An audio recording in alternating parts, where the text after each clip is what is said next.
Guys, welcome back to our YouTube channel. Here is अकाया और आज हम अपना कवर करने वाले हैं बायोटेक का ये चैप्टर। ठीक है, तो आइए बहुत शिद्दत से हम इस चैप्टर को कंप्लीट करने वाले हैं। बेसिकली जो हमारा चैप्टर या यूनिट होने वाला है, यूनिट 9 होने वाला है। इस चैप्टर में बेसिकली इस यूनिट में 2 चैप्टर्स है। पहला चैप्टर नंबर 9 जिसका नाम है बायोटेक प्रिंसिपल एंड प्रोसेसेस, और इसी के आगे का कुछ पार्ट हमारा चैप्टर नंबर 10 में दिया गया है जिसका नाम है बायोटेक एंड इट्स एप्लीकेशन। तो आज जो फाइनली हम पढ़ने वाले चैप्टर नंबर 9 पढ़ने वाले हैं biotech and principle and processes. इसके बाद हम नेक्स्ट लेक्चर में हम कंप्लीट करेंगे चैप्टर नंबर 10। तो आइए स्टार्ट करते हैं। बेसिकली देखो, हम अगर नाम में घुस जाएं तो बायो का मतलब होता है लिविंग, ठीक है, लाइफ या लिविंग। एंड टेक्नोलॉजी तो आपको अच्छे से पता होगा, टेक्नोलॉजी या मतलब हम क्या करते हैं, इसमें कुछ चेंजेस लाते हैं, खुद से कुछ टेक्निकली कुछ चेंजेस लाते हैं जिसका यूज़ करके हम क्या करते हैं कुछ ऐसा चीज़ बनाते हैं जो ह्यूमंस के फ़ायदे के लिए होता है, ह्यूमंस के प्रॉफिट के लिए। तो हम कुछ ऐसा बनाने का ट्राई करते हैं जिससे ह्यूमन बींग्स का फ़ायदा हो। उसी में क्या क्या प्रोसेसेस होते हैं, क्या क्या प्रिंसिपल्स होते हैं, उसको इस चैप्टर में कंप्लीट करने वाले हैं। तो आपको तो पता ही है कि जैसे जैसे हम जिस भी टॉपिक को कंप्लीट करते हैं उसके आगे टिक लगाते हैं। पिछले जो भी लेक्चर्स में अगर आपने देखा होगा तो बिल्कुल वैसे ही हम इस चैप्टर को भी उसी तरीके से कवर करने वाले हैं। तो आइए स्टार्ट करते हैं। बेसिकली बायोटेक का मतलब deal with techniques and using living organism. तो पहला क्वेश्चन ही बन के रेडी हो सकता है। देखो क्वेश्चन है, क्वेश्चन तो कहीं से भी आ सकता है।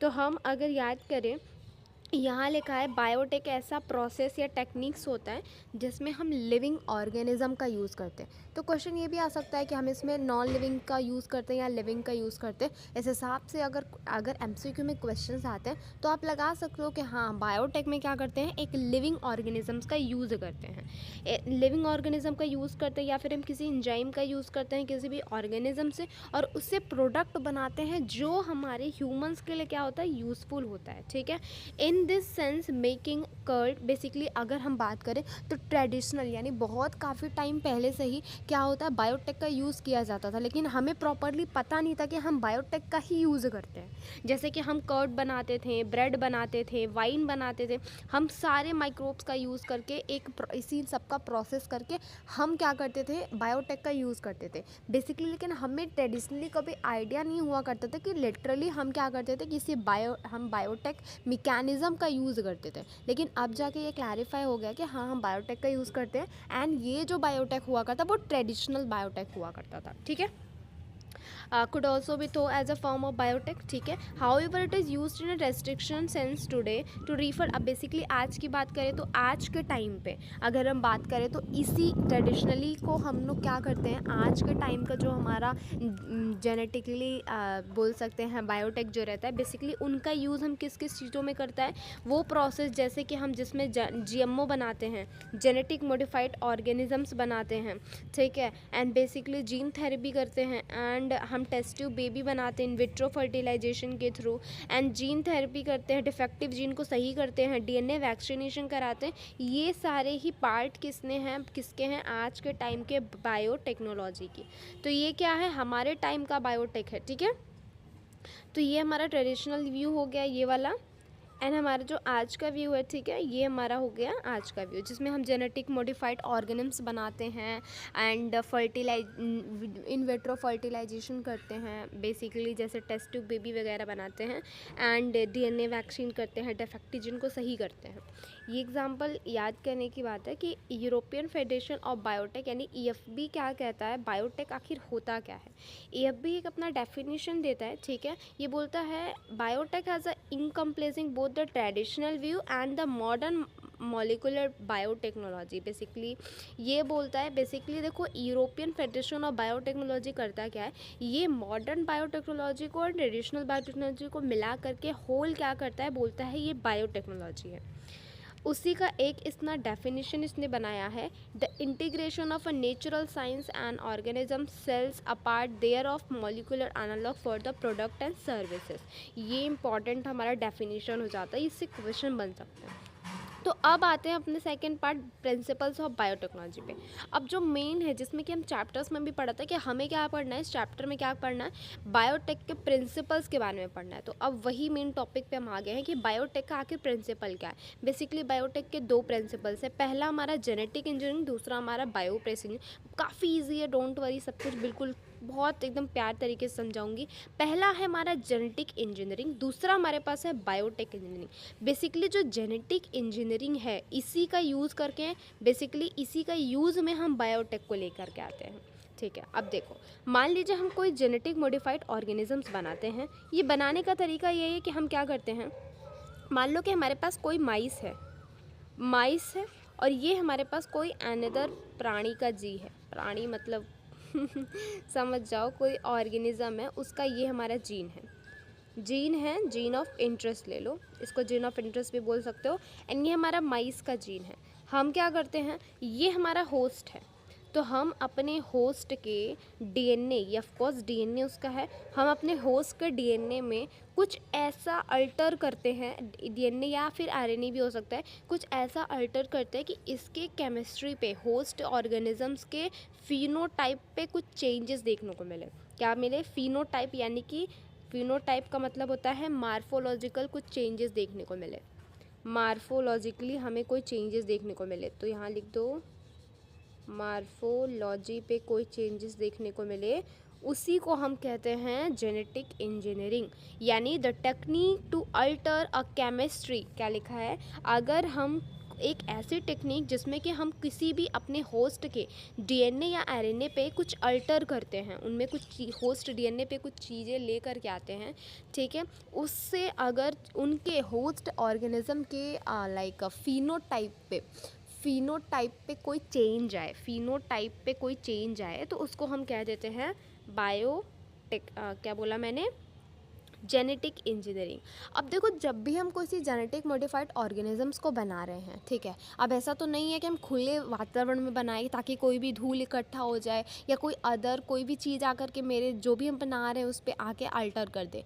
अभी जो हमें जीन चाहिए और जो भी हम होस्ट यूज़ कर रहे हैं उसको एक ऐसे इन्वायरमेंट में रखना है जहाँ कोई अदर फालतू चीज़ ना आए, ठीक है, ना आए, वरना कोई आलतू फालतू चीज़ भी आकर के जो भी हम बना रहे हैं माइस के डीएनए पे चिपक जाता है, वो भी दूसरे कुछ भी हो सकता है। तो हमें ऐसा फ्रीली इन्वायरमेंट चाहिए, उस फ्री इन्वायरमेंट को हम स्टेराइल इन्वायरमेंट कहते हैं, ठीक है। इस मेंटेनेंस ऑफ स्टेरॉइल एनवायरनमेंट, जिसमें कि क्या होता है, माइक्रोबियल कंटामिनेटेड फ्री, समझ रहे हो, कंटामिनेटेड का मतलब होता है बाहर से कोई अदर चीज़ ना आ पाए, तो गंदगी वाली मतलब microbial free environment, microbial contaminated free environment चाहिए, जिसके बाद हम क्या कर सकें, अपने जेनेटिक इंजीनियरिंग को आगे ग्रोथ करा सके और वहाँ पे कोई अनडिज़ायर जो है माइक्रोब या कुछ फैल ना पाए। क्योंकि हम यहाँ पे क्या कर रहे हैं, हम माइक्रोब्स का यूज़ करके लार्ज क्वांटिटी में कुछ भी बनाने का ट्राई कर रहे हैं, चाहे हो सकता है मैं एंटीबॉडी बना रहा हूँ, वैक्सीन बना रही हूँ या एंजाइम्स बना रहे हो, तो कुछ भी हो सकता है। अब आओ देखते हैं बेसिकली यू प्रोबेबली अप्रिशिएट। अब अगर हम बात करें यहाँ पे प्रिंसिपल्स को और अच्छे से समझने की, कॉन्सेप्चुअल डेवलपमेंट बढ़ाने की, प्रिंसिपल ऑफ जेनेटिक इंजीनियरिंग की, तो हम आगे पढ़ेंगे। यू प्रोबेबली अप्रिशिएट, आपको पता ही होगा कि sexual reproduction and asexual reproduction में डिफरेंस क्या है, सबको पता होगा क्या होता है। बेसिकली एक मेन डिफरेंस यही होता है कि जो सेक्सुअल रिप्रोडक्शन होता है वो क्या करता है, वो जो वेरिएशंस होते हैं ना उसको क्या करवाता है, आगे बढ़ाता है। लेकिन वही सेकेंड हैंड साइड पे असेक्सुअल रिप्रोडक्शन वो होते हैं जो कि वेरिएशन को अल्टर कर देते हैं, वेरिएशन को रोक देते हैं, ठीक है। बेसिकली यही बोला गया है कि यहाँ पे देखो लिखा हुआ है, क्या कह रहा है, असेक्सुअल रिप्रोडक्शन क्या करता है, प्रिजर्व कर देता है जेनेटिक इन्फॉर्मेशन को, लेकिन सेक्सुअल रिप्रोडक्शन परमिट कर देता है वेरिएशन को। ये इंपॉर्टेंट है, ठीक है। ऑफकोर्स तुमको पहले से पता है तो इतना इंपॉर्टेंट नहीं है, लेकिन फिर भी तुम्हें अच्छे से समझ में आए इसके लिए कॉस ये इंपॉर्टेंट है। तो क्या बोला, वही असेक्सुअल रिप्रोडक्शन क्या करता है, प्रिजर्व कर देता है, प्रिजर्व का मतलब रोक देता है, एंड सेक्सुअल रिप्रोडक्शन का परमिट यानी बढ़ने देता है। अब बात करें हम ट्रेडिशनल हाइब्रिडाइजेशन की, तो पहले के टाइम पे क्या करवाते थे, हम ट्रेडिशनल हाइब्रिडाइजेशन कराते थे। बेसिकली ट्रेडिशनल हाइब्रिडाइजेशन का मतलब क्या होता है, जिसमें हम क्या करते थे, किसी ट्रेडिशनल हाइब्रिडाइजेशन क्या करवाते थे, वही कि किसी और का जीन ला करके किसी और के जीन में डाल करके अपना जो डिज़ायर कैरेक्टर होता था उसको ला लेते थे। लेकिन प्रॉब्लम ये हो जाता था ना कि मान लो कि हम क्या कर रहे हैं, कोई जीन ले रहे हैं, बेसिकली जीन ऑफ इंटरेस्ट को हम कह सकते हैं डिज़ायर जीन, ठीक है। मान लीजिए हम कोई डिज़ायर जीन ले रहे हैं, इस डिज़ायर जीन को हम क्या करवाना चाहते हैं, बेसिकली कोई भी ऑर्गेनिज्म है, पहले ये समझो कोई भी एक ऑर्गेनिज्म है, पहला ऑर्गेनिज्म है कोई, अब इसी ऑर्गेनिज्म के हमारे जीन को क्या करना है, हमें ये फर्स्ट ऑर्गेनिज्म है एंड ये सेकेंड ऑर्गेनिज्म है, इस सेकेंड ऑर्गेनिज्म के जीन में हमें डालना है। लेकिन प्रॉब्लम ये आ जाती है कि जब हम फर्स्ट ऑर्गेनिज्म से सेकेंड ऑर्गेनिज्म में कोई जीन अपना ट्रांसफ़र करते हैं तो बेसिकली प्रॉब्लम क्या आता है, प्रॉब्लम ये आता है कि हमारा जो डिज़ायर कैरेक्टर है, जो डिज़ायर जीन है वो तो आता ही है, साथ साथ में क्या होता है जो अनडिज़ायर जीन्स होते हैं जिसकी हमें ज़रूरत नहीं होती है वो जीन्स में क्या होते ट्रांसफ़र हो जाते थे। वही लिखा हो यहाँ पे सॉरी, एंड वो आगे चल के मल्टीप्लाई होते थे एंड अनडिज़ायर्ड जीन भी क्या होता था, आ जाता था। तो प्रॉब्लम ये हो जाती थी कि जो हमारा मेन जो हमें चीज़ चाहिए थी वो हमें मिल ही नहीं पाती थी। तो ट्रेडिशनल हाइब्रिडेशन का ये एक क्या होता था, बैक हमारे लिए थोड़ा गलत साबित हो जाता था। यही लिखा हुआ यहाँ पे, procedure used in a plant and animal की ब्रीडिंग के टाइम हम यूज़ करते थे। इसमें होता क्या कि डिज़ायर जीन के साथ साथ अनडिज़ायर जीन भी क्या होता था, इंक्लूड हो जाता था और मल्टीप्लाई मतलब आ जाता था और वहीं पे मल्टीप्लाई हो जाता था, ठीक है। अब इससे बड़े परेशान हुए हम, परेशान होने के बाद आज के टाइम पे क्या किया हमने, बहुत सारी टेक्निक ला दी, जैसे कि रिकॉम्बिनेंट टेक्नोलॉजी, रिकॉम्बिनेंट डीएनए की टेक्नोलॉजी ला दी हमने, जीन क्लोनिंग करा दिया, जीन ट्रांसफ़र करा दिया। तो ये क्या हुआ हमारा, अब जो हमारे पास आता है ना, वनली एक सेट हमारे डिज़ायर जीन का आ पाता है, बिना किसी अनडिज़ायर जीन के हम क्या कर सकते हैं, अपने टारगेट ऑर्गेनिज्म में, सेकेंड ऑर्गेनिज्म में फर्स्ट ऑर्गेनिज्म से कोई भी अनवांटेड डिज़ायर जीन को ला नहीं सकते। किसके थ्रू, रिकॉम्बिनेंट डीएनए के थ्रू। हम यहाँ पे जीन क्लोजिंग का यूज़ करते हैं, हम यहाँ पे जीन ट्रांसफ़र का यूज़ करते हैं। इसके थ्रू क्या होता है, हम यहाँ पे कोई भी अपने टारगेट ऑर्गेनिज्म में डिज़ायर जीन के साथ अनडिज़ायर जीन नहीं ला सकते, ठीक है। अब इसी को और अच्छे तरीके से समझेंगे। बेसिकली अब ये समझो, तुम्हें पता चल गया एक ऑर्गेनिज्म से दूसरे ऑर्गेनिज्म में हम जीन को डालते हैं। अब होस्ट ऑर्गेनिज्म उसी ऑर्गेनिज्म को कहते हैं जिसमें हम कोई अपना डिज़ायर जीन डालते हैं। अब बताओ कि वो जो पीस ऑफ डीएनए हमने एक ऑर्गेनिज्म से दूसरे ऑर्गेनिज्म में डाला है उसका होगा क्या, वही यहाँ पे पूछ रहा है, do you know likely fate of the piece of DNA. वो जो पीस ऑफ डीएनए हमने बेसिकली एलियन ऑर्गेनिजम्स में डाला था या फिर हमने टारगेट ऑर्गेनिज्म में डाला था, उस डीएनए का होगा क्या। अब ये हमसे क्वेश्चन आस्क कर रहे हैं, अब हमको आंसर देंगे। बेसिकली क्या होता है, जो पीस ऑफ डीएनए है वो क्या करता है, हमारा मल्टीप्लाई खुद से नहीं कर सकता। देखो अब मैं बताऊं, मान लीजिए कि हमारे पास एक जीन है, ये मान लो कि हमारे पास एक जीन है, ठीक है, ये हमारे पास जीन है। इस जीन को हमें इस होस्ट ऑर्गेनिज्म, इसको हम कहेंगे होस्ट ऑर्गेनिज्म में ट्रांसफ़र करना है। तो तुम कहोगे ठीक है, लो ऐसे कर दिया हमने ट्रांसफ़र, इसमें क्या है, हम तो 2 मिनट में ट्रांसफ़र कर देंगे, कोई दिक्कत नहीं है। अब मैंने कहा ठीक है तुमने ट्रांसफ़र तो कर दिया, अब इसके आने वाली पीढ़ी यानी इससे जब कोई बनेंगे बैक्टीरिया, ये होस्ट ऑर्गेनिज्म वापस से जब डिवाइड करेगा तो तुम ये सेम कैरेक्टर को इन ऑर्गेनिज्म में कैसे लेके आओगे। बेसिकली हमारा टारगेट क्या है, कोई अच्छी चीज़ हम किसी ऑर्गेनिज्म में डाल रहे हैं तो उसको इसीलिए डाल रहे हैं ना कि आगे जो फ्यूचर है उस टाइम पे क्या हो, सेम टाइप के ऑर्गेनिज्म पैदा हो, ठीक है। मान लो पेस्ट रेजिस्टेंट कोई हम बॉडी बना रहे हैं तो आगे जब उसका फ्यूचर बने, फ्यूचर में कोई उसका बने तो जो बनेगा ऑफकोर्स वो सेम होना चाहिए, तभी तो इतनी मेहनत कर रहे हैं। अब लेकिन ये प्रॉब्लम फंस जाती है कि हमने जो ये जीन ऑफ इंटरेस्ट ट्रांसफ़र किया था इस होस्ट ऑर्गेनिज्म में, ये तो सिर्फ हमने उसके बॉडी में ट्रांसफ़र किया था। अब जब तक तुमने मॉलिक्यूलर बेसिस ऑफ इनहेरिटेंस में तुमने ये पढ़ा होगा कि जब तक हम क्या करते हैं किसी के होस्ट ऑर्गेनिज्म में जीन में अल्टर नहीं करते हैं तो उसके मैं बेसिकली देखो क्या होता है, वो जो वेरिएशंस आते हैं ये जेनेटिक मटेरियल को प्रिजर्व करता है वो डीएनए होता है। मॉलिक्यूलर बेसिस ऑफ इनहेरिटेंस में तुमने पढ़ा होगा। तो वो जो जीन में अल्टर करता है, ऑफकोर्स अगर तब तक तुमने जीन में अल्टर नहीं कराया तब तक तो कुछ हो ही नहीं सकता। तो सबसे पहले हमें क्या करना पड़ेगा, अपने होस्ट ऑर्गेनिज्म में उस जीन ऑफ इंटरेस्ट को ट्रांसफ़र कराना पड़ेगा। इस होस्ट ऑर्गेनिज्म के जीन में कराना पड़ेगा। तो ऑफ कोर्स ये तो ऐसे ट्रांसफ़र नहीं होगा, बिल्कुल नहीं होगा आगे फ्यूचर में। तो इसको मैंने क्रॉस कर दिया, क्या कर दिया, क्रॉस कर दिया। अब यही हमारा पूछ रहा था कि जो पीस ऑफ डीएनए होता है अगर हमने ट्रांसफ़र करा है तो ये अपने आप प्रोजनी जो रहती है, इसके प्रोजनी, ये जो प्रोजनी हम बना रहे हैं इसमें जो हमारा जीन ऑफ इंटरेस्ट है वो ट्रांसफ़र नहीं होगा। तो हमें करना क्या चाहिए बेसिकली, अगर ऐसा नहीं हो रहा है तो हमें करना क्या चाहिए, हमें ये करना चाहिए कि ये जो हमारा होस्ट है, मान लो कि ये हमारा होस्ट का क्या है, डीएनए है, हमें इस जीन को हमारे होस्ट के डीएनए के साथ जोड़ देना है। अब जब हम इसको ट्रांसफ़र कराएंगे, अब जब हम इसको प्रोजनी में ट्रांसफ़र कराएंगे तो बेसिकली क्या होगा, अब ये हमारा क्या होगा, हमारे होस्ट ऑर्गेनिजम्स के जीन के साथ मिलके प्रोजनी में भी ट्रांसफ़र होगा। तो अब मैं इसको बोल सकती हूँ जी हाँ, ये बिल्कुल सही है। इसी को हम कहते हैं रिकॉम्बिनेंट डीएनए टेक्नोलॉजी। अब ये आगे वही बता रहा है, ठीक है, जो कि हम पढ़ा चुके हैं आपको।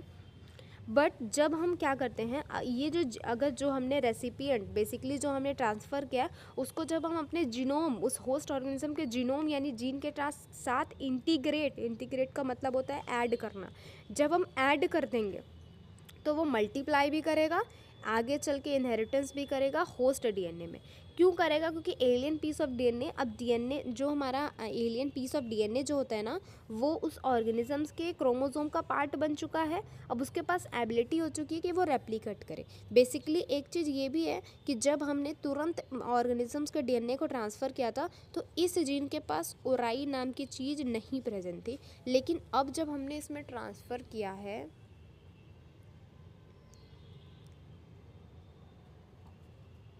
अब जब हमने इसने ट्रांसफ़र किया है तो जी हाँ, अब इसके पास ओराई प्रेजेंट थी। हमारे जीन के पास क्या था, हमारा जीन था बेसिकली होस्ट डीएनए का जो जीन था, अब उसके पास ओराई प्रेजेंट था। Ori means origin of replication. Basically progeny बना रहे हैं तो रेप्लिकेशन के थ्रू बनाएंगे। तो अब जो हमारा जीनोम है, होस्ट का जीनोम था, उसके पास हमारा क्या था, ओराई था, ओरिजिन ऑफ रेप्लिकेशन, जहाँ से रेप्लिकेशन स्टार्ट होता था। तो अब जब हमने अपने जीन ऑफ इंटरेस्ट को होस्ट के डीएनए के साथ इंटीग्रेट कर दिया तो अब जब वो क्या कर सकता है, उसके पास कैपेबिलिटी हो गई कि ऑफकोर्स वो रेप्लिकेशन कर पाएगा क्योंकि उसके पास ओराई प्रेजेंट था। तो ये एक रीज़न हो सकता है कि वो क्यों रेप्लिकेट कर रहा है, उसका जो जीनोम है प्रोजनी में क्यों ट्रांसफ़र हो रहा है। ठीक है, बेसिकली ये लिखा हुआ है क्रोमोसोम में क्या होता है, स्पेसिफिक डीएनए सीक्वेंस होता है जिसका नाम है ओराई। बेसिकली इसको हमने दूसरे हाईलाइट से करना पड़ेगा तभी तो आपको पता चलेगा। ठीक है, क्या लिख रहा है, इरिस्पॉन्सिबल, ताकि वो क्या कर सके, रेप्लिकेशन स्टार्ट कर पाए। Therefore the multiple of, अब बेसिकली यही मल्टीप्लाई होगा ना, ये पार्ट ऑफ डीएनए उसके प्रोजनी में ट्रांसफ़र होता जाएगा। एलियन डीएनए जो रहता है वो लिंक हो जाता है ओरिजिन ऑफ रेप्लिकेशन से। तो एलियन पीस ऑफ डीएनए आप रेप्लिकेट कर सकता है, मल्टीप्लाई कर सकता है होस्ट ऑर्गेनिज्म में भी। एंड जब ये मल्टीप्लाई करता है इसी प्रोसेस को हम क्लोनिंग कहते हैं। तो ये जब हमने कराया, बेसिकली अगर मैं सबका नामकरण कर दूँ, तो जब हमने पीस ऑफ डीएनए को यहाँ से यहाँ ट्रांसफ़र कराया तो इसको हम ट्रांसफॉर्मेशन कहते हैं। क्या कहते हैं, ट्रांसफॉर्मेशन।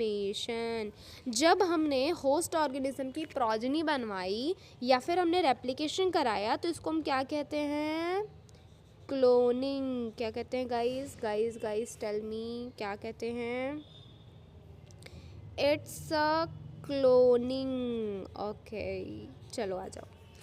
क्या बोला हमने, क्लोनिंग बोला। इसी में मल्टीपल आइडेंटिकल कॉपी बन जाती हैं किसी भी डीएनए टेम्पलेट की। ठीक है, let us focus on the first instant. Basically अब हमें बताना है कि अब ये जो बन गया ना, इसको हम क्या कहते हैं, आरडीएनए, रिकॉम्बिनेंट डीएनए।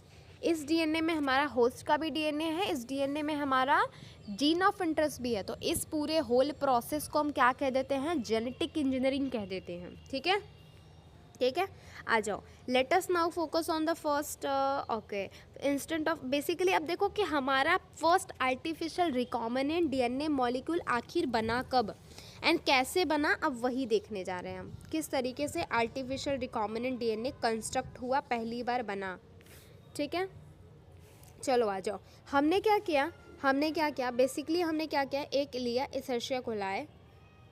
बेसिकली हमारे पास एक आया, साल्मोनेला टाइफाई के बारे में तुमने पढ़ा है, मान लो ये क्या है, साल्मोनेला टाइफाई क्या है, बैक्टीरिया। इस बैक्टीरिया से हमने क्या निकाला, प्लाज्मिड। प्लाज्मिड तुमको पता है क्या होता है? प्लाज्मिड एक एक्सटर्नल पीस ऑफ डीएनए है, बेसिकली सर्कुलर डीएनए है। अच्छा, इसके बारे में लिखा है, लिखवाने की ज़रूरत नहीं है, या वो हम लोग इसको हाईलाइट ही कर देते हैं। ठीक है, आ जाओ हाईलाइट ही कर देते हैं। क्या लिखा है?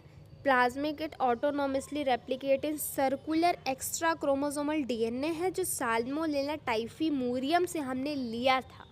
ठीक है, हमने मान लो ये ले लिया, ये हमारा क्या है, सर्कुलर ऑटोसोमल प्लाज्मिड है। क्या किया हमने? अब ये मत बोलना सर्कल बनाने नहीं आता। ये एक्स्ट्रा क्रोमोसोमल डीएनए को हमने ले लिया। अब देखो हुआ क्या ठीक है, हमने क्या किया, Stanley Cohen and Herbert Boyer, इसके बारे में याद कर लो guys. Stanley Cohen and Herbert Boyer ने क्या किया, बेसिकली ये बार्बर है तो क्या करेगा, रेस्ट्रिक्शन एंजाइम। तो आज जो हमारा हर्बर्ट बोवर थे उन्होंने रेस्ट्रिक्शन एंजाइम के बारे में बताया था, एंड स्टैनले कोहेन ने प्लाज्मिड के बारे में बताया था 1972 में। इन्होंने क्या किया था, बेसिकली ये जो था ये क्या था, इस बेसिकली इन्होंने साल्मोनेला टाइफीमूरियम से लिया था।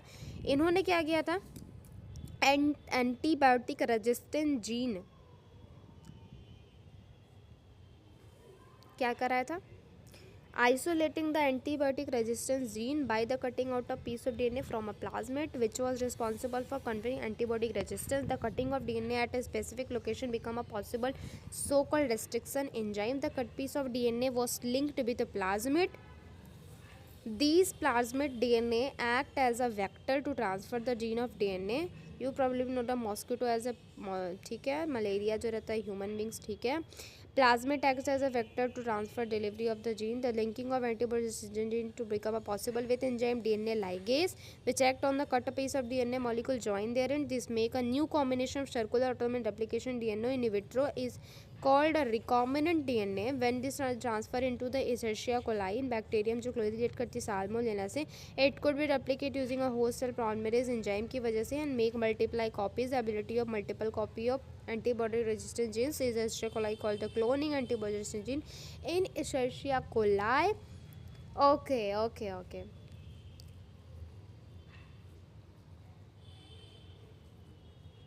तो मैं ये अच्छे से समझ गई हूँ, अब तो मैं समझाती हूँ। चलो आ जाओ। हमने क्या किया, हमने ये प्लाज्मिड लिया। क्या किया हमने, ये हमारे पास एक प्लाज्मिड है, जैसा कि मैंने तुमको बताया, इसको मैंने साल्मोनेला टाइफीमूरियम से निकाला है। ये एक एक्स्ट्रा क्रोमोसोमल सर्कुलर डीएनए है, ठीक है। अब इसके बाद हमने क्या किया, हमने एक और डीएनए लिया बेसिकली, जो कि पेस्ट नहीं, एंटीबायोटिक रेजिस्टेंस थी, एंटीबायोटिक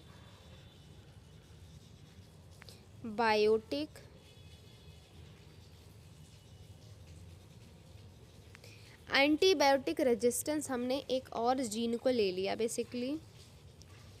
इसको मैंने कुछ इस तरीके से बना दिया। अब हमने किया क्या, हमारे पास एक मॉलिक्यूलर सीजर नाम का एंजाइम आया, जिसको हमने क्या कह दिया, मॉलिक्यूलर सीजर नाम दे दिया। मॉलिक्यूलर सीजर यानी रेस्ट्रिक्शन एंजाइम बोल दिया। इस रेस्ट्रिक्शन एंजाइम से हमने अपने एंटीबायोटिक रेजिस्टेंट जीन वाले उस पोर्शन को कट किया, जहाँ पे उस जीन के पोर्शन पे जहाँ की एंटीबायोटिक रेजिस्टेंस हमें मिल रहा था, उसको हमने कट किया। एंड सेम एंजाइम से हमने प्लाज्मिड के कुछ पोर्शन को भी हमने कट लगाया। अब जब हम इन दोनों को कट लगाया तो आधा पोर्शन किसका बचा हमारे पास, पेस्ट रेजिस्टेंट, पेस्ट मैं बार बार बोल दे रही हूँ गाइस, इसको एंटीबायोटिक रेजिस्टेंस समझना, एंटीबायोटिक रेजिस्टेंस की जीन बची, एंड आधा पोर्शन हमारा जो बचा वो प्लाज्मिड का डीएनए का पोर्शन बचा। हमने क्या किया, हमने इन दोनों को जोड़ दिया with the help of DNA ligase. हमने डीएनए लाइगेस एक ऐसा एंजाइम है जो जोड़ने के काम में आता है, रेस्ट्रिक्शन एंजाइम तोड़ने के काम में आता है, एंड डीएनए लाइगेस जोड़ने के काम में आता है। तो हमने क्या किया, डीएनए लाइगेस का यूज किया डीएनए लाइगेज का यूज़ करके हम इन दोनों को जोड़ दिया और हमारा बन गया आरडीएनए, रिकॉम्बिनेंट डीएनए। इस रिकॉम्बिनेंट डीएनए को हमने क्या किया, बेसिकली इसको निकालने वाला जगह क्या था जी, हमने निकाला कहाँ से था इसको, बेसिकली निकाला हमने था इसको, कहाँ से निकाला था गाइस हमने इसको निकाला कहाँ से था, साल्मोनेला टाइफीम्यूरियम से, और डाला हमने कहाँ पे इसको, यहाँ पे इशर्शिया कोलाई में। अब यही बोल रहा है इशर्शिया कोलाई काफ़ी हद तक क्लोज रिलेटेड होता है साल्मोनेला टाइफीम्यूरियम से। तो हमने क्या किया, हमको क्या करना था, इशर्शिया कोलाई को भी क्या बनाना था, एंटीबायोटिक रेजिस्टेंस बनाना था, इशर्शिया कोलाई को भी बनाना था। तो हमने क्या किया बेसिकली हमने इस हमारा जो जीन ऑफ इंटरेस्ट बना था, ठीक है, बेसिकली जो आरडीएनए बना था, इस आरडीएनए को हमने क्या किया, अपने इशर्शिया कोलाई में ट्रांसफ़र करा दिया।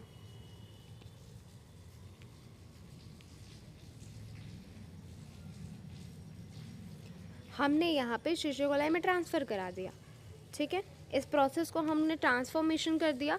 अब इसी तरीके से जब इसकी प्रोजेनी बनी, तो जैसा कि मैंने आपको बताया था, उस प्रोजेनी बनने वाले फॉर्मेशन को हमने क्लोनिंग कह दिया था। तो आगे इसी तरीके से बन गया। तो इस चीज़ में हमने दो चीज़ जानी।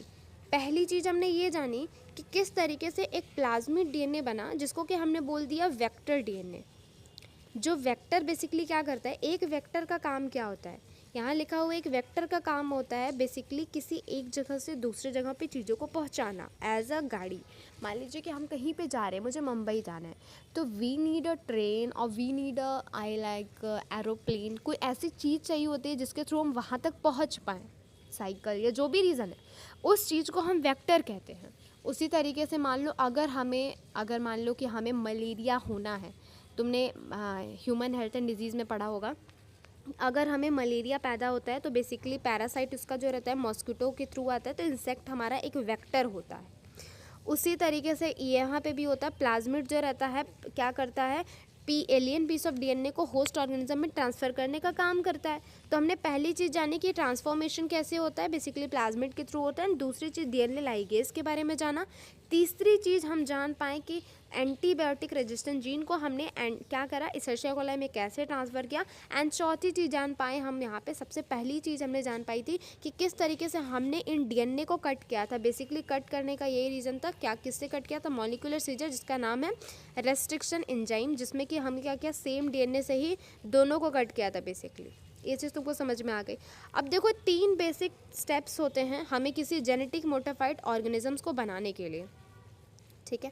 पहला हमें क्या करना पड़ेगा, सबसे पहले आइडेंटिफाई करना पड़ता है। तुम बस ये याद कर लो, आइडेंटिफाई करना पड़ता है, इंट्रोड्यूस करना पड़ता है, मेंटेन करना पड़ता है। सबसे पहले हमें आइडेंटिफाई करना पड़ता है कि बेसिकली हमारा डिज़ायर डीएनए होने क्या वाला है, हमें कौन सा डीएनए का ज़रूरत है, किस होस्ट में ट्रांसफ़र करना है। तो हमें पहले पता चलना चाहिए कि हमारा डिज़ायर डीएनए क्या है। सेकेंड चांस में पता चलना चाहिए कि हमारा होस्ट ऑर्गेनिज्म का है जहाँ पर हम उस चीज़ को ट्रांसफ़र करने वाले।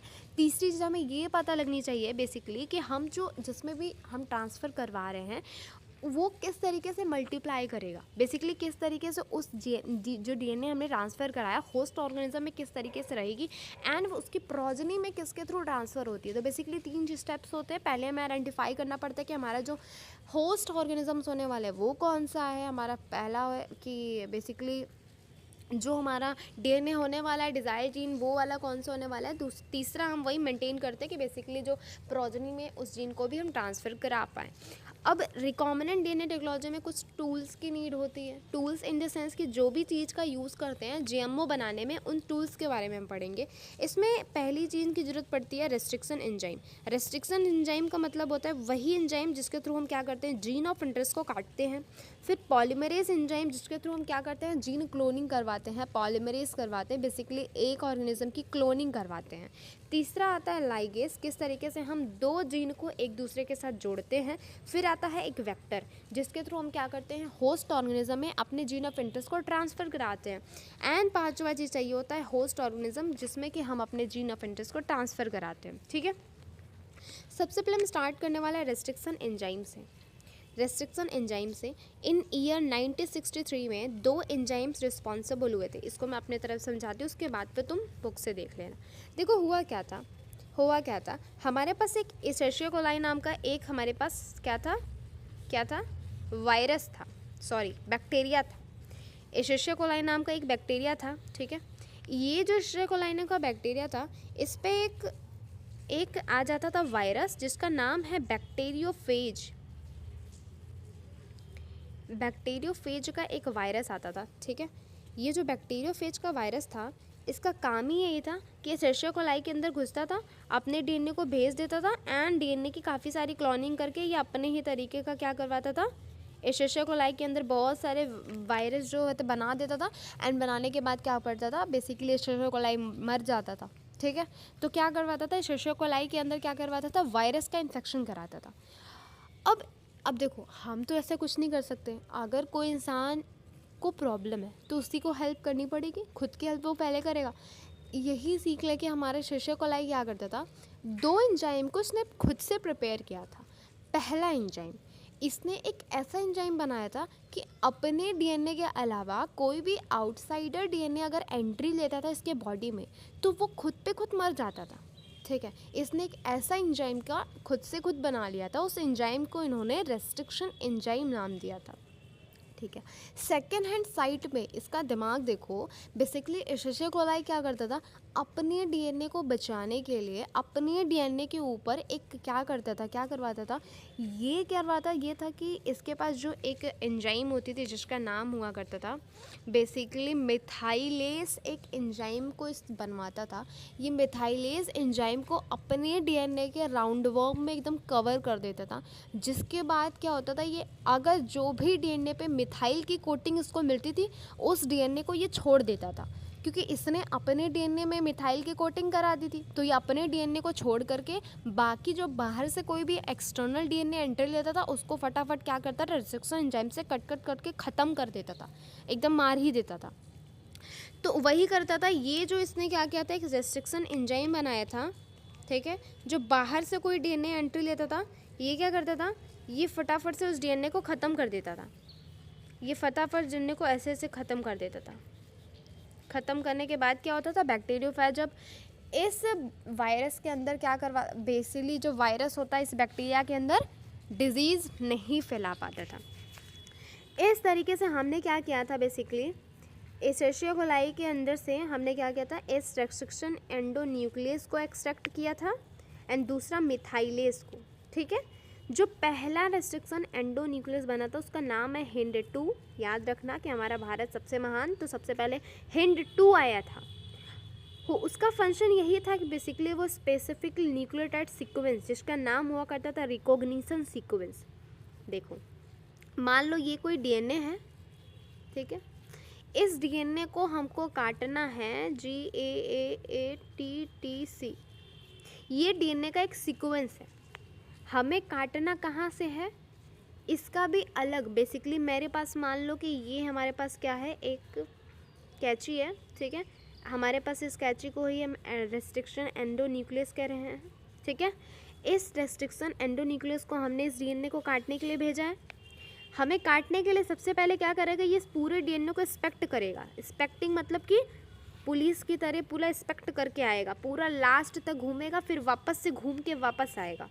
और हर एक रेस्ट्रिक्शन एंजाइम का खुद का एक रिकॉग्निशन सीक्वेंस होता है।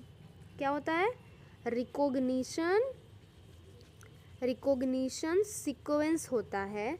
अब ये हर एक एंजाइम अपने रिकॉग्निशन सीक्वेंस के हिसाब से डीएनए को कट लगाता है। अब मान लो कि ये हमारे पास डीएनए है, ये रेस्ट्रिक्शन एंजाइम है, इस रेस्ट्रिक्शन एंजाइम के पास इसका जो रिकॉग्निशन सीक्वेंस है उसका नाम है GAATTC। और बेसिकली जो नया डीएनए हमें मिला है ऑप्शन जिसको काटना है, इसके पास भी रिकॉग्निशन सीक्वेंस GAATTC मिल गया। अब ये क्या करेगा, जाके G और A के बीच में कट लगाएगा एंड यहाँ से क्या करेगा, डीएनए को गायब कर देगा।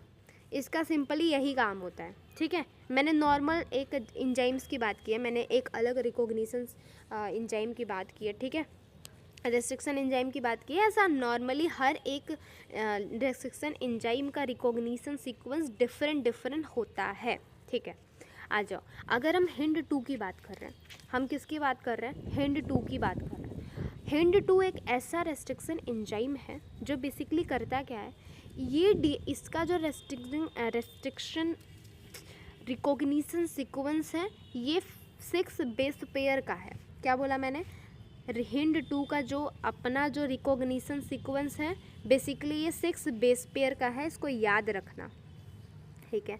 HIND2 के अलावा, ठीक है, आज के टाइम पे हमारे पास 900 रेस्ट्रिक्शन एंजाइम है और उनको आइसोलेट हमने किया है 230 स्ट्रेन ऑफ बैक्टीरिया से। बेसिकली जो हम फाइंड करते हैं रेस्ट्रिक्शन एंजाइम को, वो हम बैक्टीरिया से ही करते हैं। तो यही बोला मैंने, 900 हमारे पास अभी के टाइम पे 900 रेस्ट्रिक्शन एंजाइम है जिसको हमने आइसोलेट किया है 230 किससे? स्ट्रेन ऑफ बैक्टीरिया से। अब बात आती है हमें नेमिंग की। हमने HIND2 कैसे रखा, हमने EcoR1 कैसे रखा, इन सब के बारे में।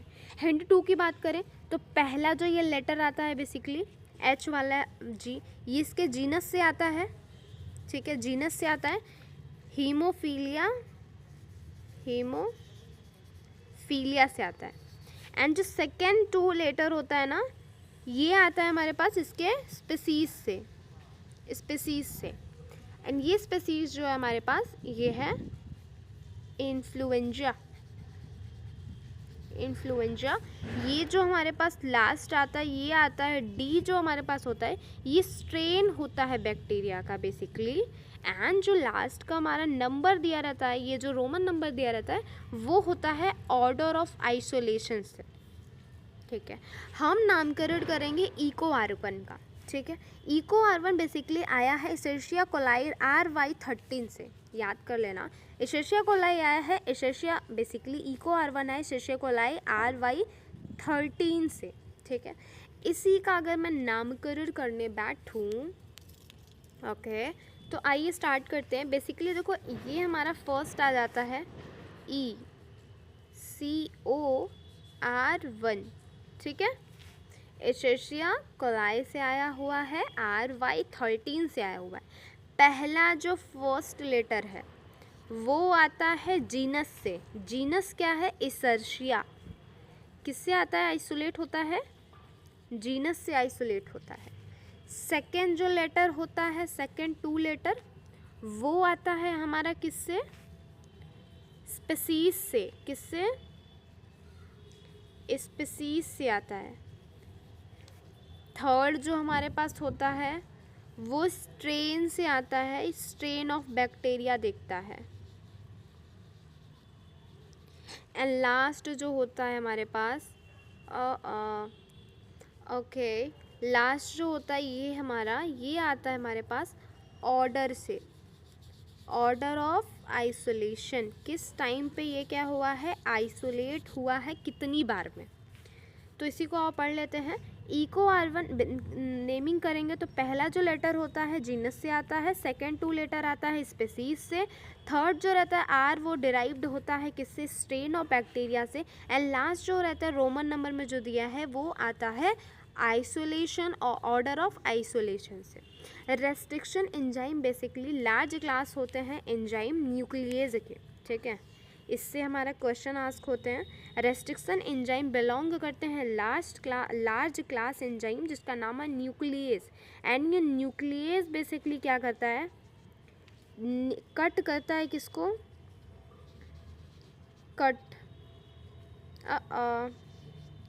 किसको कट करता है? Cut nucleic acid. बेसिकली ये न्यूक्लिक एसिड को कट करता है। ये जो 2 टाइप्स के होते हैं, एक्सो न्यूक्लियस होता है, एंडो न्यूक्लियस होता है। जो एक्सो न्यूक्लियस होता है ये किसी भी DNA के पोर्शन को क्या करता है? एंड टू एंड कट लगाता है। एंड जो एंडो मतलब बीच का, बीच से कट लगाता है उसको बोलते हैं एंडो न्यूक्लियस। तुमको अच्छे से पता होगा।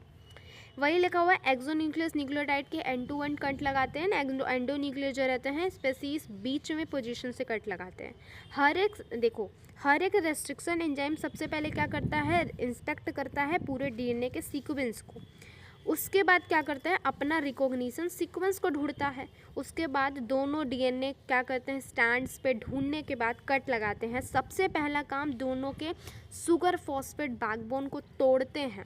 बेसिकली ये डीएनए किससे मिलके बना होता है, शुगर एंड फॉस्फेट के बैकबोन, बेसिकली उसका जो रीढ़ का हड्डी रहता है शुगर और फॉस्फेट से मिलके बना होता है। तो बेसिकली सबसे पहले वो रेस्ट्रिक्शन एंजाइम जो रहते हैं इंस्पेक्ट करते हैं, दोनों आजू बाजू सारे दोनों स्टैंड्स को देखते हैं, उसके बाद जो करके शुगर फॉस्फेट को तोड़ देते हैं। हर एक रेस्ट्रिक्शन एंजाइम जब अपना रिकॉग्निशन सीक्वेंस जुड़ता है, बेसिकली उसका जो रिकॉग्निशन सीक्वेंस होता है वो पैलिंड्रोमिक सीक्वेंस में होता है। पैलिंड्रोमिक इन द सेंस कि जब हम उसे आगे से पढ़े पीछे से पढ़े दोनों ही नेम एक दूसरे के बराबर आने चाहिए। एग्जाम्पल्स में मलयालम, मॉम ले लो, डैड ले लो। अगर हम इस साइड से पढ़ें इस साइड से पढ़ें दोनों सेम होंगे, अगर हम डैड को इस साइड से पढ़ें डैड को पीछे से पढ़ें सेम होंगे।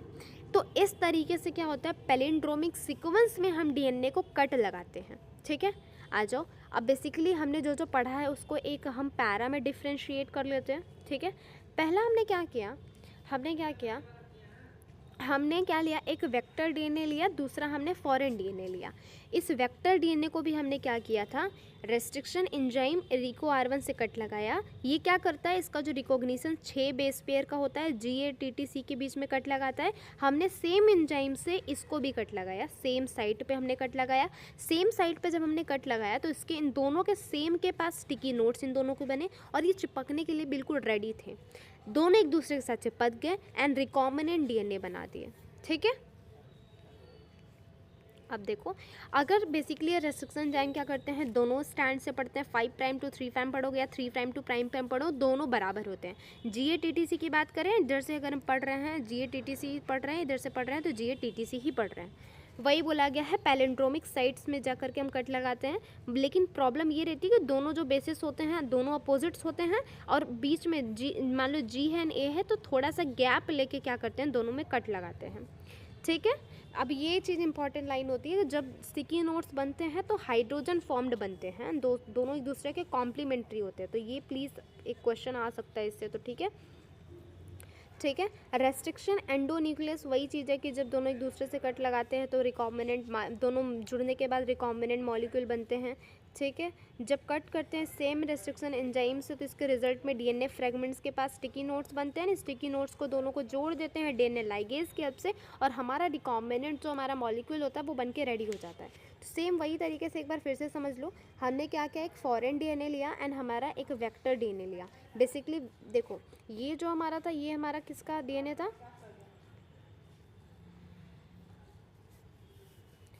ये वही सेम चीज़ है कि हमारा एक पहला जो था हमारे पास फॉरेन डीएनए था एंड दूसरे साइड हमारा वेक्टर डीएनए था। वेक्टर डीएनए एज एग्जांपल हमने प्लाज्मिड लिया है।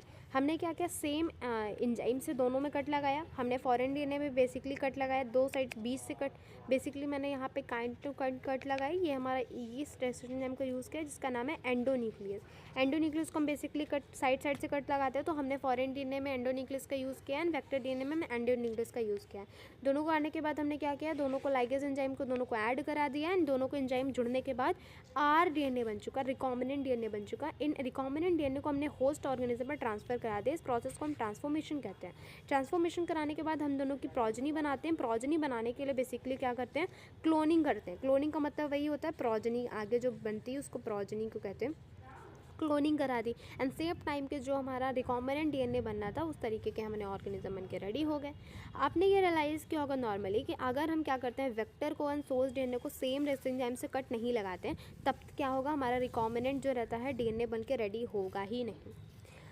अब देखो, जो चीज़ हमने यहाँ पे पढ़ी थी, बेसिकली जो चीज़ हमने यहाँ पे पढ़ी थी कि सबसे पहले हमें क्या करना पड़ता है, सबसे पहले देखो मैंने यहाँ पे ये चीज़ पढ़ लिया तो हमने इसको टिक लगा दिया। अब हमने क्या किया, basically tool of recombinant DNA technology को भी आधा कंप्लीट कर लिया है। ठीक है, धीरे पूरा ही कंप्लीट कर लेंगे। ये देख लो, सबसे पहले हमें कोई भी डीएनए को सबसे पहले आइसोलेट करना होता है। हमारा जो डिज़ायर डीएनए है, सबसे पहले उस डिज़ायर डीएनए को हम कट लगाएंगे। ठीक है, डिज़ायर डीएनए को हम क्या करेंगे, कट लगाएंगे। ठीक है, ये सेपरेट करेंगे। बेसिकली अगर हमें डीएनए, जो भी हमारा डीएनए चाहिए हमें, तो ये हमारा पहला प्रोसेस आ जाता है जिस टाइम पे हम क्या करते हैं, डीएनए फ्रेगमेंट को अलग करते हैं। ठीक है, मान लो कोई भी एक ऑर्गेनिजम्स है, उस ऑर्गेनिज्म का एक बाल उसके काफ़ी बड़े हैं, तो हमें वो वाला जीन चाहिए जिस जीन के थ्रू उसके बाल इतने लंबे हुए हैं। तो उस जीन को हमें सबसे पहले क्या करना पड़ेगा, आइडेंटिफाई करना पड़ेगा, आइसोलेट करना पड़ेगा। तो हम वही किस तरीके से करते हैं इस प्रोसेस में जानेंगे। ठीक है, ठीक है, काफ़ी प्यारा चैप्टर है, समझ में आ जाना। ठीक है, सबसे पहले होता क्या है बेसिकली ये देख लो, हमने क्या किया, एक हमने डीएनए का फ्रेगमेंट लिया, इस डीएनए के फ्रेगमेंट को हमने रेस्ट्रिक्शन एंजाइम्स के हेल्प से कट किया, जैसा कि तुमने इसको पहले पढ़ ही लिया। हमने कट करने के बाद हमारे पास काफ़ी सारे पीस ऑफ डीएनए, कुछ बड़े कुछ छोटे, कुछ बड़े कुछ छोटे, कुछ बड़े कुछ छोटे हो गए। अब हमें इनको अलग करना है। क्या करना है, हमें अलग करना है। इस अलग करने के टेक्निक को ही जेल इलेक्ट्रोफोरेसिस कहते हैं। इसमें हम एगेरोस जेल का यूज़ करते हैं, जिसको एक्सट्रैक्ट किया जाता है सीवीड से। सब इम्पॉर्टेंट है, सब इम्पॉर्टेंट है।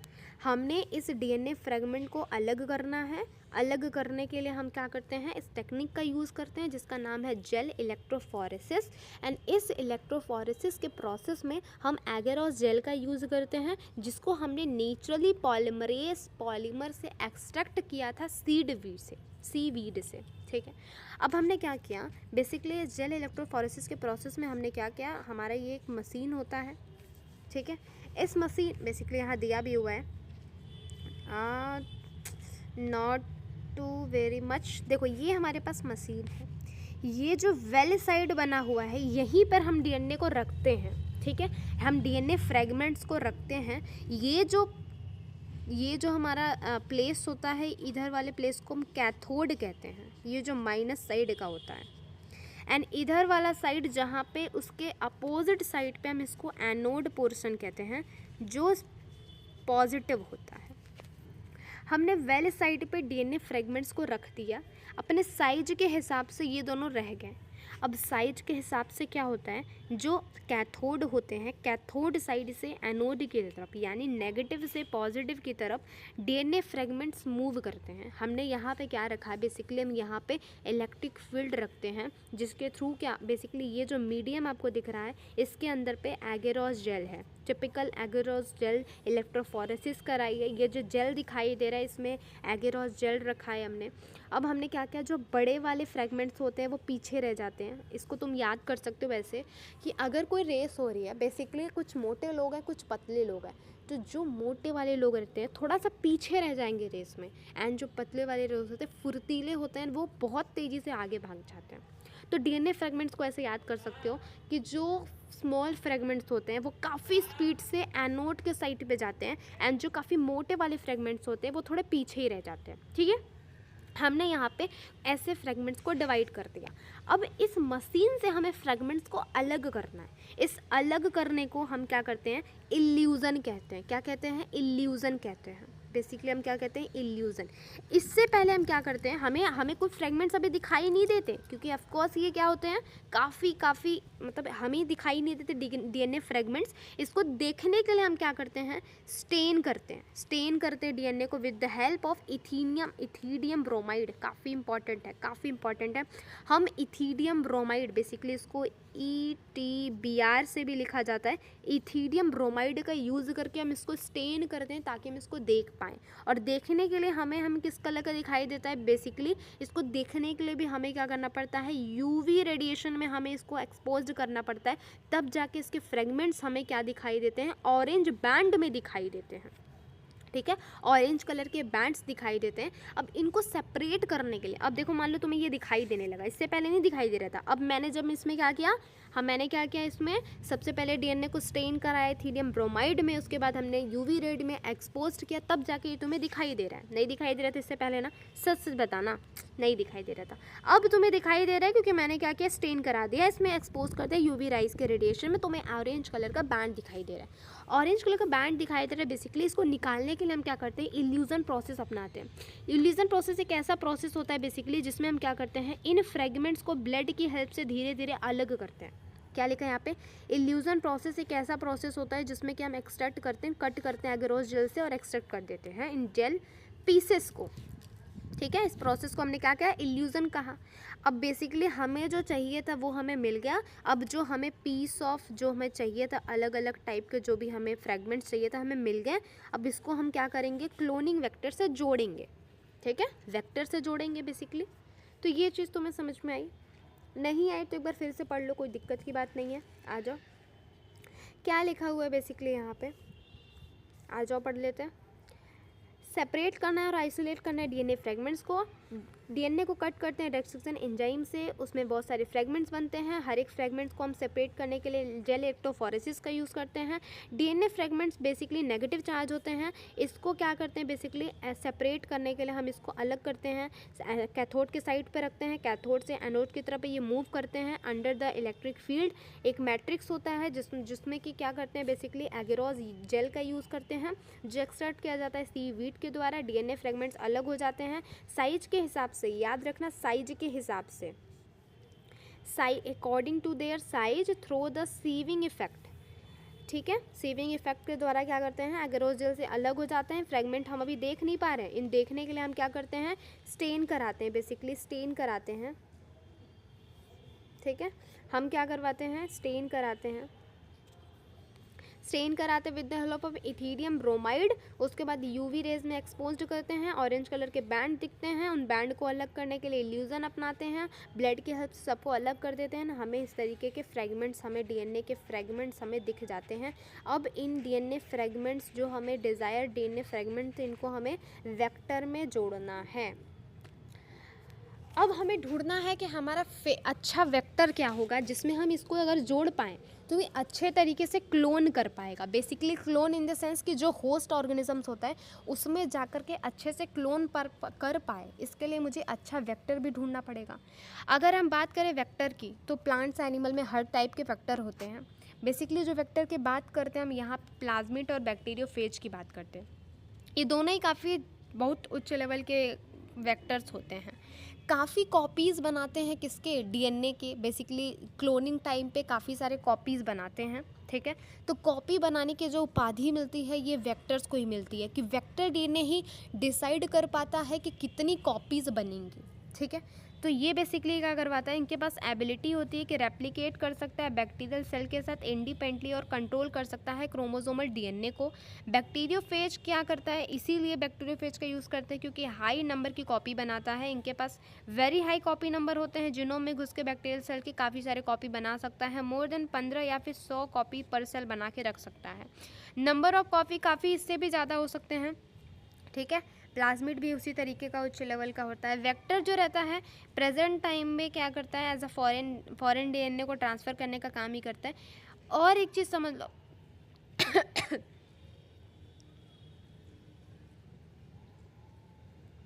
वेक्टर का यूज़ करके, ठीक है, वेक्टर का यूज़ करके हम फॉरेन डीएनए को बेसिकली अगर हम जब लिंक्ड करते हैं तो हमें रिकॉम्बिनेंट और नॉन रिकॉम्बिनेंट दोनों को हम क्या कर सकते हैं, डिस्टिंग्विश भी कर सकते हैं। तो ये एक इंपॉर्टेंट लाइन आ जाती है। At the present time vector के थ्रू हम क्या कर सकते हैं, रिकॉम्बिनेंट डीएनए और नॉन रिकॉम्बिनेंट डीएनए को डिस्टिंग्विश भी कर सकते हैं, सेलेक्ट भी कर सकते हैं। तो तुम अब ये देख लो बेसिकली कि हमें ज़रूरत किस किस चीज़ों की होती है एक अच्छे वेक्टर में या क्लोनिंग वेक्टर में, हमें क्या क्या ज़रूरत होती है। पहली चीज़, एक सेकेंड,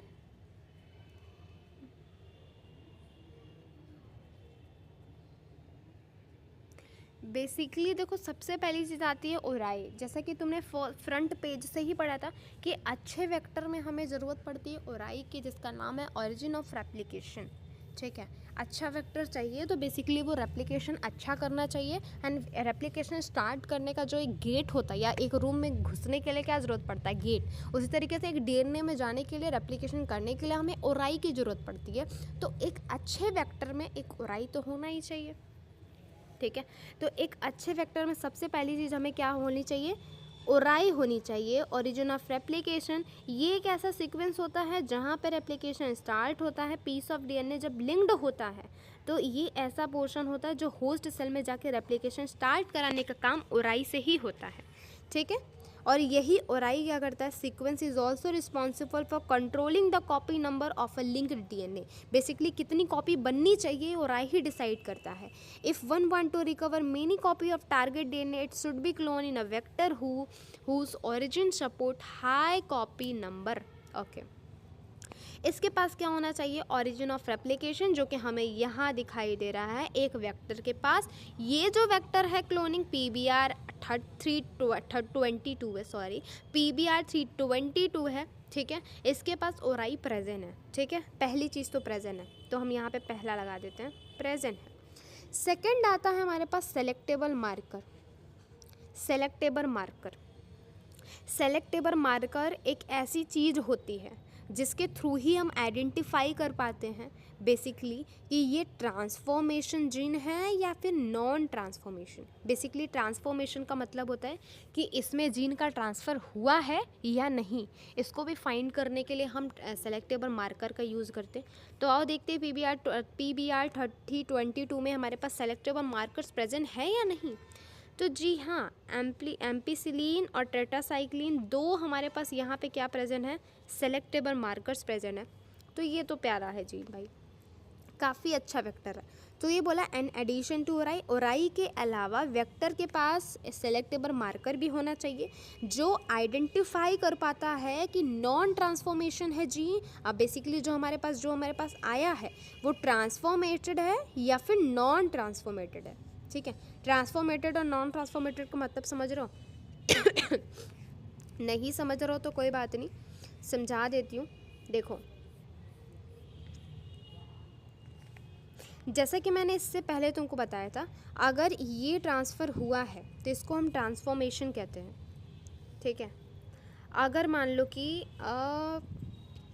मैं एक चीज़ बता दूँ, ये तुम एक बार गायब कर लो एक पल के लिए, मैं जो बता रही हूँ तुम उसको समझो, ये ठीक है। तो ये जो हमारे पास है ये भी हमारे सेम चीज़ है, लेकिन यहाँ पे जो होता है ना, कुछ नहीं आया हमारे पास, सिर्फ एक वेक्टर का DNA आया है। तो इसको हम क्या कहते हैं, नॉन ट्रांसफॉर्मेंट कहते हैं। ये तो ट्रांसफॉर्मेंट है, यहाँ पे तो आया है, इसको तुमने ट्रांसफॉर्मेशन कहा, ट्रांसफॉर्मेंट कहा, लेकिन जो ये आया है इसको तुम नॉन ट्रांसफॉर्मेट कहते हो, क्योंकि यहाँ पे जीन ऑफ इंटरेस्ट ट्रांसफ़र नहीं हुआ है। तो वो पोर्शन जहाँ पे जीन ऑफ इंटरेस्ट ट्रांसफ़र नहीं होता है और जीन ऑफ इंटरेस्ट ट्रांसफ़र होता है, उन दोनों के बीच में डिस्टिंग्विश करने के लिए हम सेलेक्टेबल मार्कर का यूज़ करते हैं, ठीक है। तो वही चीज़ लिखी हुई यहाँ पे, ट्रांसफॉर्मेशन एक ऐसा प्रोसीडर होता है जिसमें पीस ऑफ DNA अगर होस्ट सेल में इंट्रोड्यूस हुआ है या नहीं हुआ है, इसको हम डिस्टिंग्विश करते हैं। नॉर्मली जीन के पास क्या होता है, as a resistant to antibody, जैसे कि एम्पीसिलिन, क्लोमैम्फेनिकॉल, टेट्रासाइक्लिन या कैनामाइसिन होता है, ठीक है। इसको हम सेलेक्टेबल मार्कर कहते हैं। किंजाइडर जो बेसिकली जो इसेर्शिया कोलाई में सेलेक्टेबल मार्कर के थ्रू हम इसको यूज करते हैं, ठीक है। तो ये हाईलाइट कर सकते हो इसको, एम्पीसिलिन, क्रोमफेनिकॉल, टेट्रासाइक्लिन, कैनम्फिलाइन को सेलेक्टेबल मार्कर की तरह इसेर्शिया कोलाई में यूज़ कर सकते हैं। नॉर्मल इसेर्शिया कोलाई के पास कोई भी बेसिकली, जैसा कि तुमने पहले ही पैराग्राफ में पढ़ा था यहाँ पे, कि हमने यहाँ पे एंटीबायोटिक रेजिस्टेंट जीन इसेर्शिया कोलाई में इसीलिए ट्रांसफ़र किया था। यहाँ पे एंटीबायोटिक रेजिस्टेंट जीन्स हमने इसेर्शिया कोलाई में बेसिकली इसीलिए ट्रांसफ़र कराया था। यहाँ पे दिख रहा है इसेर्शिया कोलाई में हमने ट्रांसफ़र कराया है। क्यों कराया था, क्योंकि इसेर्शिया कोलाई पहले से एंटीबायोटिक रेजिस्टेंस नहीं होती है, ठीक है। तो यही चीज़ यहाँ पे लाइन लिखी हुई है कि इसेर्शिया कोलाई पहले से ही क्या नहीं होती है, इसको हाईलाइट कर लो, क्या नहीं होती है, एंटीबायोटिक रेजिस्टेंस नहीं होती है। तीसरी चीज़ हमें चाहिए होता है क्लोनिंग साइट। बेसिकली अगर मैं एग्जांपल में लूँ तो क्लोनिंग साइट क्या होता है, क्लोनिंग साइट एक ऐसा साइट होता है जहाँ से बेसिकली अगर मान लो कि जहाँ पे जुड़ना, बेसिकली मान लो कि हमें मेरा रेस्ट्रिक्शन एंजाइम है, हमें उसको क्या करना, मान लो कि जीन ऑफ इंटरेस्ट है, ठीक है, हमारा जीन ऑफ इंटरेस्ट है, बाल बढ़ने वाला जीन को हमें वेक्टर जीन में जोड़ना है, लेकिन उस बाल बढ़ने वाले जीन को उस वेक्टर में कोई जगह ही नहीं दी गई है, वो उसका कोई रिकॉग्निशन साइट प्रेजेंट ही नहीं है उस वेक्टर में, तो कहाँ से जुड़ेगा। अगर एग्जांपल लो तुम्हारी लैंग्वेज में, तो मान लो कि बेसिकली तुम स्टूडेंट हो, रास्ते में जा रहे हो, कोई लड़की तुम्हें पसंद आई, तुमने क्या किया, उसको प्रपोज कर दिया बेसिकली, लेकिन वो पहले से कमिटेड है, तो तुम्हारे पास तो चांस ही नहीं है ना राजा बाबू कि तुम जा कर के क्या पड़े उस पर लाइन मारो। भाई क्यों करोगे तुम, उस पर आग क्यों मारोगे, तुमको पता है पहले से कि वो लड़की कमिटेड है, तो why are you doing that things, क्यों करोगे ब्रो, ऑफ कोर्स नहीं करोगे। तो क्लोनिंग साइट एक ऐसी साइट होती है जो हर एक वेक्टर में प्रेजेंट होती है, हर एक स्पेसिफिक जीन के लिए। अगर नहीं प्रेजेंट है तो उस जीन ऑफ इंटरेस्ट को तुम अपने वेक्टर में कभी भी जोड़ नहीं पाओगे, कभी भी जोड़ नहीं पाओगे, या हर एक रेस्ट्रिक्शन एंजाइम से तुम कट नहीं लगा पाओगे। बेसिकली मतलब समझो इसका,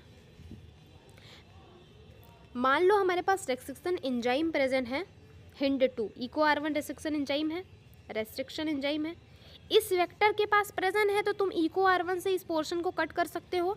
कट करने के बाद जो अपना जीन ऑफ इंटरेस्ट है तुम इसमें जोड़ सकते हो। नहीं समझ में आया? फिर से ओके, फिर से मान लो कि तुम्हारे पास क्या है, ये रेस्ट्रिक्शन एंजाइम का एक प्रेजेंट है, रिकॉग्निशन सीक्वेंस प्रेजेंट है तुम्हारे वेक्टर के पास। हमारे पास ये रेस्ट्रिक्शन एंजाइम आया इको R1, क्या है, रेस्ट्रिक्शन एंजाइम है। इस इको R1 को इससे वेक्टर डीएनए को हमें कट करना होता है, हमने कट किया यहाँ पे, यहाँ इस पोर्शन को, एंड अपना जो हमारे पास जीन ऑफ इंटरेस्ट था यहाँ पे ग्रीन कलर का, हमने जीन ऑफ इंटरेस्ट को यहाँ जोड़ दिया। अगर रिकॉग्निशन साइट प्रेजेंट था तब ना तुमने जोड़ा, अगर ये प्रेजेंट ही नहीं होता, मान लो कि मैंने इसको गायब कर दिया, मैंने इसको गायब कर दिया, तुम्हें ये नहीं दिख रहा, अब इको R1 से तुम अपना रेस्ट्रिक्शन एंजाइम ले करके आओगे कि इस डीएनए को जोड़ दो भैया इस वेक्टर में, तो कहाँ से जुड़ेगा भाई? इसमें तो इको R1 नाम का कोई रिकॉग्निशन सीक्वेंस या साइट प्रेजेंट ही नहीं है, तो कहाँ से जुड़ेगा? अगर ये है, इसी पार्ट को हम क्लोनिंग साइट कहते हैं। काटने के लिए भी एक रिकॉग्निशन, हर एक वेक्टर में क्या होना चाहिए, रिकॉग्निशन साइट होना चाहिए, जहाँ से तुम उस रेस्ट्रिक्शन एंजाइम का यूज़ करके उस वेक्टर डीएनए को कट कर सकते हो, उसी को क्लोनिंग साइट कहते हैं। In order to link a alien DNA, vector need to have a very few preferably single recognition site. Okay, basically जैसा तुमने ये देख लिया, सिंगल इन द सेंस कि एक ही होना चाहिए। अगर एक से ज़्यादा अगर आपके पास साइट प्रेजेंट होंगे तो डीएनए कंफ्यूज हो जाएगा, काफ़ी सारे जो होते हैं वेक्टर डीएनए के काफ़ी सारे टुकड़े बन जाएंगे, तो हमें जो रहता है जीन ऑफ इंटरेस्ट जोड़ने में काफ़ी मुश्किल आ सकती है। ठीक है, तो हर एक बोल सकते हैं हर एक डीएनए के पास, या वेक्टर डीएनए के पास एक सिंगल रिकॉग्निशन साइट होना चाहिए जो कॉमनली रेस्ट्रिक्शन एंजाइम यूज़ कर पाए, वहाँ से डीएनए को कट लगा पाए। अगर एक से ज़्यादा रिकॉग्निशन साइट्स हैं वेक्टर में तो काफ़ी सारे फ्रेगमेंट्स हो जाएंगे एंड कॉम्प्लिकेटेड हो जाता है जीन क्लोनिंग कराने के लिए। अब डीएनए क्या हुआ, बेसिकली लाइगेट हो जाता है, alien DNA carried by recognition gene. एक या एक से ज़्यादा एंटीबॉडिक रेजिस्टेंस हमारे जीन में प्रेजेंट हो सकते हैं। Ligation of foreign DNA Bam, अब एक एग्जांपल याद कर लो कि हमने क्या किया, हमारे पास क्या है, एक वेक्टर डीएनए है। इस वेक्टर डीएनए के पास हमारे पास हर चीज़ है, ओराई प्रेजेंट है, ठीक है। इस वेक्टर डीएनए के पास antibiotic resistance ampicillin tetracycline present है, इसको हमने क्या किया, सेलेक्टेबल मार्कर कह दिया। हमारे पास ये ढेर सारे क्या हैं, क्लोनिंग साइट प्रेजेंट है। तो अगर मैं तुमसे 3-4 क्वेश्चन पूछूँ तो तुम बता पाओगे? अब बताओ PBR 322 में कितने क्लोनिंग साइट हैं, कितने सेलेक्टेबल मार्कर हैं, कितने ओरिजिन ऑफ रेप्लिकेशन है, इन सब का बताना है तुमको PBR 322 के रिस्पेक्ट में। चलो, अगर हम बात करें यहाँ पे ओराई की, तो ओराई सिर्फ एक प्रेजेंट है। सेलेक्टेबल मार्कर की बात करें तो सेलेक्टेबल मार्कर हमारे पास 2 प्रेजेंट है, एम्पीसिलिन टेट्रासाइक्लिन। अगर हम बात करें क्लोनिंग साइट की, क्लोनिंग साइट कितने प्रेजेंट है वो ऐड कर लेते हैं। 1, 2, 3, 4, 5, 6, 7 एंड 8, हमारे पास क्लोनिंग साइट 8 प्रेजेंट है। ठीक है, अच्छे से समझ में आया होगा। एग्जाम्पल ले लो, हमने क्या कराया, एक रेस्ट्रिक्शन एंजाइम लिया जिसका नाम है BAM-H1। क्या बोला मैंने, BAM-1। BAM-H1 को हमने एक एंजाइम लेकर के आया, रेस्ट्रिक्शन एंजाइम जिसका नाम है BAM-H1। इस BAM-H1 वाले रेस्ट्रिक्शन एंजाइम में हमें डीएनए लेकर के आया, एंड इस डीएनए को हमने क्या किया, BAM-H1 एक क्लोनिंग साइट पे हमने जोड़ दिया। क्या करा, हमने इसको ऐसे जोड़ दिया। अब जब हमने इसको जोड़ा तो ये कहाँ प्रेजेंट है, टेट्रासाइक्लिन वाले में, तो ऑफकोर्स ये भी गायब हो गया ना, एंटीबायोटिक रेजिस्टेंस वाला जीन भी गायब हो गया। तो अब जब हम बोलेंगे कि ये क्या होता है, क्या एम्पीसिलिन वाले एनवायरनमेंट में ग्रो करेगा या टेट्रासाइक्लिन वाले एनवायरनमेंट में ग्रो करेगा, तुम बताओ कौन सी इन्वायरमेंट में ये ग्रो करना पसंद करेगा? ये ग्रो करना पसंद करेगा एम्पीसिलिन वाले में। क्यों? क्योंकि इसका जो रिकॉग्निशन सीक्वेंस था हमारे पास, ये वाला टेट्रासाइक्लिन वाला, ये तो ख़त्म हो गया, तो ये तो यहाँ ग्रो ही नहीं करेगा। ठीक है, तो आ जाओ इसको देख लेते हैं। अब इससे हमें ये भी पता लग रहा है कि टेट्रासाइक्लिन वाले मीडियम में क्या हुआ है, इसका रिकॉम्बिनेंट डीएनए बना है, तो ये ट्रांसफॉर्मेंट है, इससे हमें ये भी पता चल गया। यही लिखा हुआ है, फॉर एग्जाम्पल अगर हमने क्या किया, फॉरेन डीएनए को BAM-H1 वाले साइट टेट्रासाइक्लिन रेजिस्टेंस जीन के टाइम पे PBR 322 में ऐड करा दिया, तो रिकॉम्बिनेंट जो हमारा प्लाज्मिड बना वो टेट्रासाइक्लिन रेजिस्टेंस वाले मीडियम में ग्रो नहीं करेगा, क्योंकि क्यों, वहाँ पे क्या हुआ है, फॉरेन डीएनए का इंसर्शन हो चुका है। देखो फॉरेन डीएनए ये है, इसका इंसर्शन यहाँ पे हो चुका है, but can still be selected out from a non-recombinant ones by plating the transformation on the ampicillin containing medium। लेकिन ये नॉन ट्रांसफॉर्मेंट नहीं है, बेसिकली ये नॉन ट्रांसफॉर्मेंट है, लेकिन यहाँ पे एम्पीसिलिन वाले मीडियम में ये ग्रो करेगा, ट्रांसफॉर्मेंट होता है। The transformant growing on ampicillin containing medium are they transfer on the medium containing tetracycline। The recombinant will grow in ampicillin containing medium but do not contain tetracycline। वही बोला गया यहाँ पे कि एम्पीसिलिन वाले मीडियम में ये ग्रो करेगा, लेकिन टेट्रासाइक्लिन वाले मीडियम में ग्रो नहीं करेगा, इसीलिए but non recombinant will grow on a medium containing both the antibiotic. ये सब एग्जाम्पल है कि ये चलो ठीक है। अब दूसरा साइड, हम दूसरा एक चीज़ करा, ये पहला वाला था, समझ जाओ। फिर हमने क्या किया, हमने एक और रेस्ट्रिक्शन एंजाइम लेकर के आया, PVO, हमने यहाँ पे PVU1 लाया। हमने यहाँ पे क्या किया, अपने जीन को इंसर्ट कराया, हमने PVU साइड पे अपने जीन को इंसर्ट करा दिया। अब बेसिकली ये कहाँ पे जुड़ा है, एम्पीसिलिन रेजिस्टेंस वाले टाइम पे। तो अब ये जो अब बताओ कि ये कौन से मीडियम में ग्रो करेगा, एम्पीसिलिन वाले मीडियम में ग्रो करेगा, टेट्रासाइक्लिन वाले मीडियम में ग्रो करेगा? चलो बताओ। बेसिकली ये ग्रो करेगा हमारे पास एम्पीसिलिन वाले मीडियम में नहीं ग्रो करेगा, एंड टेट्रासाइक्लिन वाले मीडियम में ग्रो करेगा। क्यों करेगा? क्योंकि यहाँ पर ये जो ये आया है ना, ये बेसिकली कैसा आया है, ये ट्रांसफॉर्मेंट है बेसिकली, एंड ये नॉन ट्रांसफॉर्मेंट है। तो ऑफकोर्स ये ग्रो करेगा टेट्रासाइक्लिन वाले मीडियम में, लेकिन यहाँ पे ये एम्पीसिलिन में हमारा एक फॉरेन जीन इंसर्ट हो चुका है, तो वो ट्रांसफॉर्मेंट बन चुका है, इसीलिए अब एम्पीसिलिन वाले मीडियम में ये ग्रो नहीं करेगा। ये दूसरा हमारा एग्जाम्पल था। तीसरा देखो, हमने क्या किया, PST1 भी लेकर के आए, सॉरी उल्टा लिख दिया मैंने, एक रेस्ट्रिक्शन एंजाइम PVC2 वाला भी लेकर के आए, एंड दूसरा हमने SAL1 वाला भी लेकर के आए, एक रेस्ट्रिक्शन एंजाइम लेकर के आए, SAL1 और जीन ऑफ इंटरेस्ट भी साथ में लेके आए। हमने क्या किया, एम्पीसिलिन वाले को भी हमने ढक दिया, हाँ गलत कर दिया मैंने, एम्पीसिलिन वाले को भी हमने क्या किया, इंसर्ट करा दिया, एंड दूसरे साइड पे हमने यहाँ पे SAL1 वाले पे भी क्या करवा दिया, इंसर्ट करा दिया है फॉरेन जीन को। अब जो हमारा रेस्ट्रिक्शन, हमारे पास जो सेलेक्टेबल मार्कर था या एंटीबायोटिक रेजिस्टेंट एम्पीसिलिन का था, ये भी ख़त्म हो गया, टेट्रासाइक्लिन वाला एंटीबायोटिक रेजिस्टेंस है, ये भी ख़त्म हो गया। तो अब तुम बताओ कि ये कौन से मीडियम में ग्रो करेगा, एम्पीसिलिन वाले मीडियम में या टेट्रासाइक्लिन वाले मीडियम में? ये ग्रो किसी में भी नहीं करेगा, क्योंकि दोनों में ही क्या हुआ है, इंसर्शनल इनएक्टिवेशन हो चुका है। ये तीसरा एग्जाम्पल था। बात समझ में आई?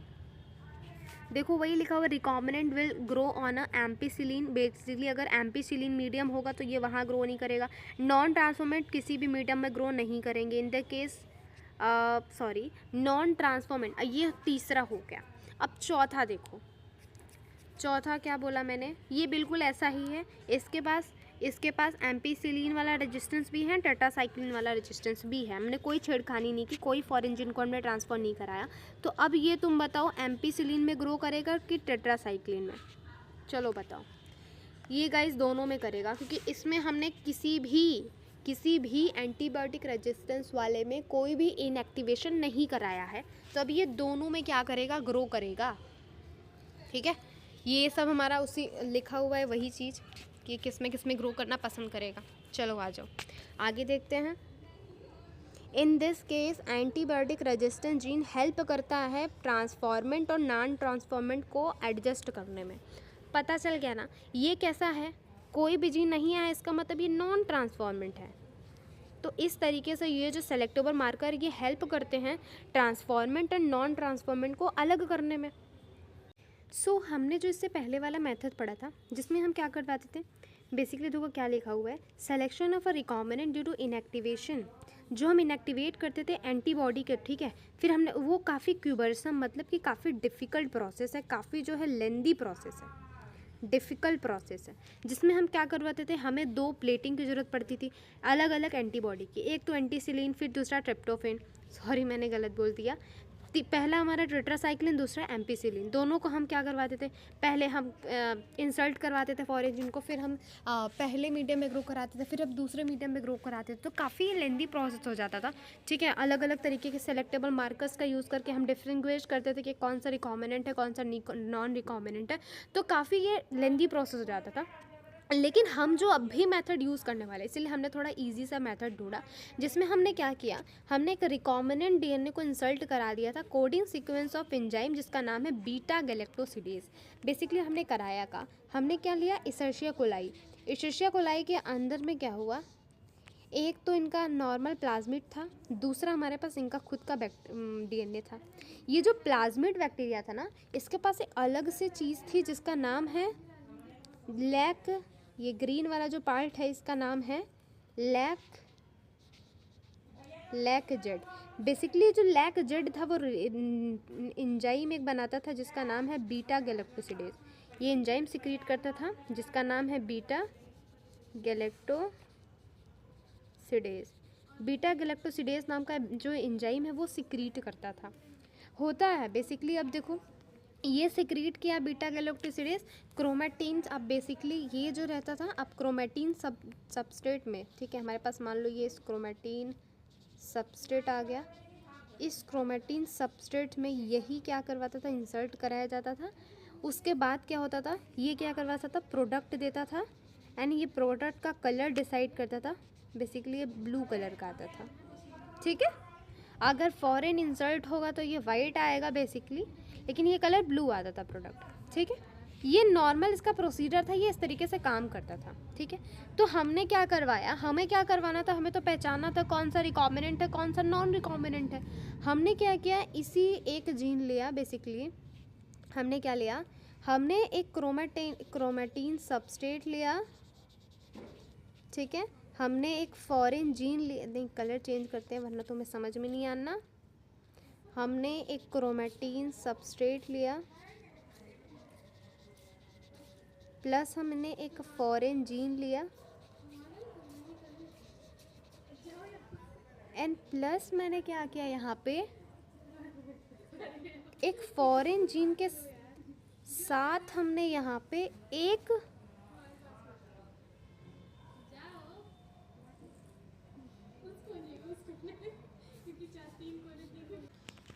आज इसको अच्छे तरीके से समझते हैं। ठीक है, सबसे पहले हमने किया क्या, सबसे कम ने क्या किया, यहाँ पे हमने एक एशेरिया कोलाई लिया। ठीक है, एशेरिया कोलाई में बेसिकली एक एक्स्ट्रा क्रोमोसोमल डीएनए प्लाज्मिड होता है, प्लाज्मिड में एक पोर्शन होता है जिसका नाम है लैक जीन। ठीक है, इस लैक जीन जो रहता है एंजाइम सिक्रेट करता है जिसका नाम है बीटा गैलेक्टोसिडेज। ठीक है, इतना काम समझ लिए। अब हमने क्या किया, इसी जीन को जब क्रोमेटीन सब्जेक्ट्स में डालते हैं, देखो क्या लिखा हुआ है यहाँ पे, क्रोमोजेनिक सब्सटेंट में जब डालते हैं तो ये कलर शो करता है। ठीक है, अब देखो हमने क्या किया, इसी का यूज़ किया, हमने एक जीन लिया जिसका नाम है फॉरेन जीन। फॉरेन जीन को हमने कट कराने के लिए BAM H1 ले लिया। ठीक है, बैम H1 ले लिया। अब ये जो बैम H1 है बेसिकली कहाँ प्रेजेंट है, टेट्रासाइक्लिन की तरफ प्रेजेंट होता है। एंड हम यहाँ पे क्रोमेटिन सबस्ट्रेट ले लिया। अब हमने क्या क्या इसी जीन में क्या करते हैं, एक फॉरेन जीन को डाल दिया, रिकॉम्बिनेंट जीन को डाल दिया, एंड दूसरा मैंने कि जीन यहाँ पे इंसर्ट नहीं कराया। जब इसको मैंने क्या किया, इसके प्रेजेंट में हमने बीटा गैलेक्टोसिडेज के प्रेजेंट में वही बेसिकली हमने यहाँ पे क्रोमेटिन सबस्ट्रेट लिया, तो ये वाइट कलर की कॉलोनी शो हुई। और जब हमने इस ये वाला जीएनए को डाला तो हमें ब्लू कलर की कॉलोनी शो हुई। इसका मतलब जब हम यहाँ पे इंसर्ट कराते हैं फॉरेन जीन को तो कॉलोनी जो शो होती है क्रोमोजेनिक सबस्ट्रेट के बीच में वाइट कलर की शो होती है। एंड अगर जहाँ पे हम प्रेजेंट नहीं कराते वो कॉलोनी शो करती है ब्लू कलर की। इस तरीके से हमने क्या किया, इंसर्शनल इनएक्टिवेशन का इस पोर्शन को हमने कवर कर लिया। ठीक है, अब आओ करते हैं सेकेंड हमारा स्टेप। ठीक है, ठीक है, द प्रेजेंस ऑफ, वही बोला है, the presence of chromogenic substrate give blue colour. ठीक है, क्रोमोजेनिक सबस्ट्रेट अगर प्रेजेंट होगा तो ब्लू कलर देगा। Plasmid bacteria does not have insert, अगर इंसर्ट नहीं है प्लाज्मिड में कोई बैक्टीरिया, अगर प्लाज्मिड में कोई फॉरेन जीन इंसर्ट नहीं है तो वो ब्लू कलर देगा। अगर बीटा गैलेक्टोसिडेज छुप गया है और इसमें अगर कोई जीन आई है तो अब जो है हमारे पास जीन कॉलोनी जो रहती है कोई भी कलर शो नहीं करती, इसलिए वाइट कलर दिखाई देता है। अब देखो बात करते हैं vectors for cloning gene in plant animal. Basically हम यहाँ पे प्लांट और एनिमल्स के लिए यूज़ कर रहे हैं कि कौन कौन से क्लोनिंग जीन का यूज़ हम कर सकते हैं। ठीक है, ठीक है, आ जाओ। You may have surprise, no we have learn that lesson of transferring gene into plant and animal from bacteria and viruses. व्यक्ति बहुत टाइम से पहले से ही हम अगर वेक्टर का यूज़ कर रहे हैं तो बैक्टीरिया एंड वायरस का यूज़ ही हम करते हैं। हाउ टू डिलीवर करना ट्रांसफॉर्मेंट यूकैरियोटिक में करना या किसी भी चीज़ में करना है तो हम यहाँ पे बैक्टीरिया या वायरस का ही यूज़ करते हैं बेसिकली। अब चाहो स्टार्ट करते हैं दूसरा हमारा स्टेप। क्या करूँ, इरेज कर दूँ? ये चीज़ तो समझ में आई गई है तुमको, तो रेस करके अब सेकेंड वाला पार्ट समझाया जाए। चलो आ जाओ। यहाँ पे ये बोलता है बेसिकली, देखो मैं अपने तरीके से पहले समझाती हूँ, उसके बाद तुम यहाँ से समझ लेना। ठीक है, हमारे पास एक बैक्टीरिया है। ठीक है, क्या लिखा है, हमारे पास एक बैक्टीरिया है, एक पैथोजन है जिसका नाम है एजेटोबैक्टीरियम ट्यूमिफेशियम। इसको मैं 80 से डिनोट करूँगी। हमारे पास एक बैक्टीरिया है 80। ये बैक्टीरिया क्या करता है, बेसिकली हमारे पास टोबैको मोसैक वायरस आता है, टोबैको टीएमवी वायरस में लिख देती हूँ ना, TMV virus, tobacco mosaic virus में क्या करवाता है, एक डिजीज़ इसके रूट में जा कर के क्या करवाता है, क्राउन गॉल डिजीज़ कराता है। कैसे कराता है, बेसिकली ये देखो, टीएमवी वायरस क्या करता है, प्लांट के रूट में जाता है, वहाँ पे जा कर के प्लांट के क्रोमोसोम से बाइंड हो जाता है। टी डीएनए इसका एजोटोबैक्टीरियम का एग्रोबैक्टीरियम का ये टी डीएनए क्या करता है, प्लांट के डीएनए से बाइंड हो जाता है। बाइंड होने के बाद जैसे जैसे ये डिवाइड करता है, बेसिकली इसको डिवाइड करने पर प्लांट ग्रोथ हार्मोन्स बनाता है। प्लांट ग्रोथ हार्मोन्स में बेसिकली एक ऑक्सीन बनता है, एक ऑक्सीन बनता है, दूसरा जिबरलिन बनता है।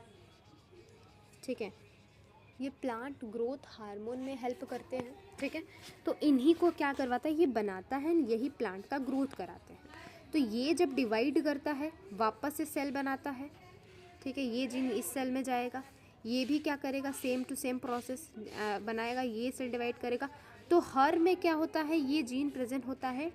कौन सा जीन हमारे पास प्रेजेंट होता है, बेसिकली जो ग्रोथ करवाता है ऑक्सीन जिबरलिन का हमारे पास टी डीएनए प्रेजेंट होता है। ठीक है, तो हमने क्या किया बेसिकली, तो इसी तरीके से क्या होता है हमारे पास इस टी डीएनए के पास कौन सा, ओ गॉड, इस टी डीएनए के पास बेसिकली क्या होता है, ट्यूमर सेल्स होते हैं। टी डीएनए क्या करवाते हैं, ट्यूमर फैलाते हैं। तो ये जैसे जैसे सेल डिवीज़न होता रहेगा प्लांट में क्या होता है, ट्यूमर फैलता जाएगा। ट्यूमर की टी डीएनए फैला रहा है, टी डीएनए यहाँ पे भी ट्रांसफ़र हो रहा है। तो हमें क्या करना है, बेसिकली क्या करना है, इसीलिए बोला जाता है जो एजोटोबैक्टीरियम है क्या करवाता है, प्लांट में generation to generation as a vector काम कर सकता है जो ट्यूमर को फैला रहा है प्लांट में। ठीक है, तो एजोटोबैक्टर को हम एज अ क्या लेते हैं, एज अ वेक्टर लेते हैं। तो यही लिखा हुआ है, वो पढ़ भी लेते हैं एक बार। एजोटोबैक्टीरियम ट्यूमीफेशियम एक पैथोजन है जो डाइकोट्स को क्या करवाता है, पीस ऑफ डीएनए उसमें एक ट्रांसफ़र कराता है जिसका नाम है टीडीएनए, जो ट्रांसफ़र नॉर्मल सेल्स को ट्यूमर सेल में कन्वर्ट कर देता है और direct these tumour cells produce करते हैं केमिकल जो कि रिक्वायर होते हैं पैथोजन को। बेसिकली एक ये भी चीज़ है कि जो बेसिकली ठीक है, ये जो बेसिकली जो हमारे पास टीडीएनए है, ये टीडीएनए ये जो भी हार्मोन रिलीज़ करता है वो काफ़ी इंपॉर्टेंट होता है प्लांट के ग्रोथ के लिए भी। तो जैसे जैसे वो ग्रोथ कराता है वैसे वैसे ग्रोथ करते जाते हैं। तो वही जो हमारे पास बात बेसिकली जो टी जीन होता है, इसके पास दो जीन्स होते हैं, एक ये एंड ये।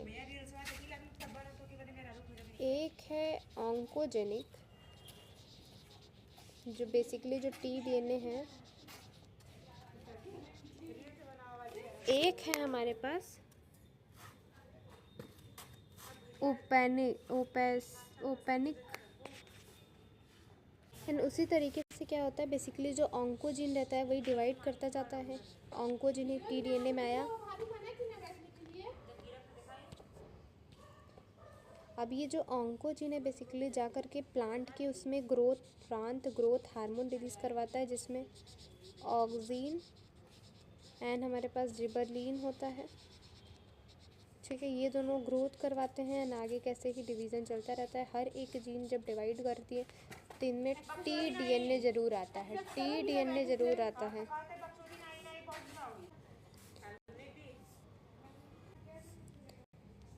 देखो अब यही टीडीएनए के पास बेसिकली ये हमारे पास टीडीएनए ही है। टीडीएनए के पास ओपिनेज भी प्रेजेंट होता है। ओपिनेज क्या करता है, बेसिकली प्लांट के ग्रोथ में हेल्प करता है एंड प्लांट को एज अ फूड हेल्प करता है। फूड प्लांट इसको खाते हैं एंड ग्रोथ करते हैं। तो इसी तरीके से ये ग्रोथ करता रहता है एंड प्लांट ग्रो करते रहते हैं। ठीक है, तो अदर प्लांट्स में भी सेम चीज़ जाती है। जैसे अगर एनिमल्स में बात करें तो एनिमल्स में तुमको पता है रेट्रोवायरस क्या करता है, एज अ वायरस जो कि हमारे एक नॉर्मल सेल्स को कैंसरस सेल में कन्वर्ट करता है। ठीक है, एंड ये बेसिकली एड्स वगैरह में भी काम आता है। A better understanding of a art or delivery gene by pathogen in a eukaryotic host has general knowledge to transform these to sub pathogen into useful vector or delivery gene of insert to human. अब ये देखो important है कि basically हम humans को कैसे इन gene का use करके हम ह्यूमंस के लिए कैसे एक इम्पॉर्टेंट क्या बोलते हैं फ़ायदे की चीज़ बनाते हैं। तो अब दूसरी चीज़ तुमने ये देखी है बेसिकली यहाँ पे ये जो रेट्रोवायरस होते हैं, क्या लिखा है यहाँ पे, रेट्रोवायरस एनिमल्स में क्या करवाते हैं, कैंसरस सेल बन जाते हैं। तो यही लिखा हुआ है कि अगर हम प्लांट्स की बात करें तो प्लांट्स में यहाँ पे टीआई प्लाज्मिड जो कि एग्रोबैक्टीरियम ट्यूमीफेशियम से होता है, ये जो है एज ए वेक्टर काम करता है। ठीक है, एंड रेट्रोवायरस हमारे एनिमल्स में यही बोला है कि एनिमल्स में क्या करवाता है, इसके पास एबिलिटी होती है कि नॉर्मल सेल्स को कैंसरस सेल में डिफ्रेंशिएट करता है। इसका मतलब रेट्रोवायरस क्या होता है, बेसिकली इसका जो डीएनए हार्मफुल डीएनए वो क्या करवाता है, नॉर्मल सेल में डाल देता है फॉरेन जीन को एंड क्या करवा सकता है, कैंसरस सेल में कन्वर्ट करा सकता है। इसी तरीके से टीआई प्लाज्मिड है, बेसिकली टीआई प्लाज्मिड एग्रोबैक्टीरियम से निकाली जाती है, वो भी क्या करवाता है, हार्म पहुंचाता है प्लांट्स को। लेकिन अब हम क्या करते हैं, इन्हीं दोनों सेल्स को जैसे कि कैंसरस सेल्स यानी रेट्रोवायरस को एंड टीआई प्लाज्मिड को हम क्या करवाते हैं, मॉडिफाइड कर देते हैं एज अ क्लोनिंग वेक्टर, जो कि अब जो है वो पैथोजेनिक नहीं है प्लांट्स के लिए या फिर एनिमल्स के लिए। अब ये क्या करता है, बेसिकली हम इसके थ्रू बेसिकली मान लो कि ये हमारे पास क्या है, रेट्रोवायरस की जीन है, ये हमारे पास टीआई प्लाज्मिड की जीन है। ठीक है, एग्रोबैक्टीरियम की ये जीन है, ये हमारे रेट्रोवायरस की जीन है। इस रेट्रोवायरस को अब हम क्या करवा सकते हैं, बेसिकली अपने जो हमें चाहिए, जो भी हमें चाहिए एज ए वेक्टर की तरह हम इसको काम कराएंगे। अब ये जो हार्म करता था उस हार्मफुल फैक्टर को अगर रिमूव कर दे तो अब हम क्या करवा सकते हैं, इसको एज ए वेक्टर या क्लोनिंग वेक्टर की तरह काम कर सकते हैं, जिसमें कि हम अपने जो हमारे जीन है, हमारा जीन ऑफ इंटरेस्ट है, उसको क्या करवा सकते हैं, बेसिकली हम ट्रांसफ़र करा सकते हैं, डिलीवर करा सकते हैं अदर वैरायटी ऑफ प्लांट्स में। सिमिलरली अगर हम ये बेसिकली हम टी प्लाज्मिड की बात कर रहे हैं, एनिमल्स की बात करें तो एनिमल्स में रेट्रोवायरस को भी हम क्या कर सकते हैं, डिसहार्म कर सकते हैं और हम उसको डिलीवरी कर, बेसिकली हम यहाँ पे जीन ऑफ इंटरेस्ट के डिलीवरी के लिए एनिमल सेल में यूज़ कर सकते हैं। तो एक बार अगर जीन डीएनए का फ्रेगमेंट जो रहता है सुटेबल वेक्टर के साथ जुड़ जाए तो वो ट्रांसफॉर्म हो सकता है बैक्टीरिया में भी, प्लांट में भी और एनिमल्स के होस्ट में भी, और वो जाके मल्टीप्लाई कर सकता है। ठीक है, तो वेक्टर यहाँ पे कुछ भी हो सकता है, चाहे वो एनिमल हो सकता है, चाहे वो प्लांट हो सकता है, चाहे वो होस्ट बेसिकली वो बैक्टीरियल भी हो सकता है, प्लांट भी हो सकता है, एनिमल भी हो सकता है। अब देखो हमें कॉम्पिटेंट होस्ट चाहिए, बेसिकली हम किसी एरे गैरे किसी भी होस्ट में तो नहीं डाल सकते। अब हमें क्या करना चाहिए, एक ट्रांसफॉर्मेशन विद रिकॉम्बिनेंट डीएनए, एक ट्रांसफॉर्मेशन चाहिए, साथ में एक रिकॉम्बिनेंट डीएनए अगर हम कर रहे हैं तो एक हमें कॉम्पिटेंट जीन चाहिए, कॉम्पिटेंट होस्ट चाहिए होता है जो क्या करवा सके, बेसिकली उस चीज़ को ले पाए एंड वहाँ से क्या करवा सके, मल्टीपल कॉपीज़ बना पाए। Since DNA basically hydrophilic nature का होता है, ठीक है, हाइड्रोफिलिक का मतलब होता है बेसिकली यहाँ पे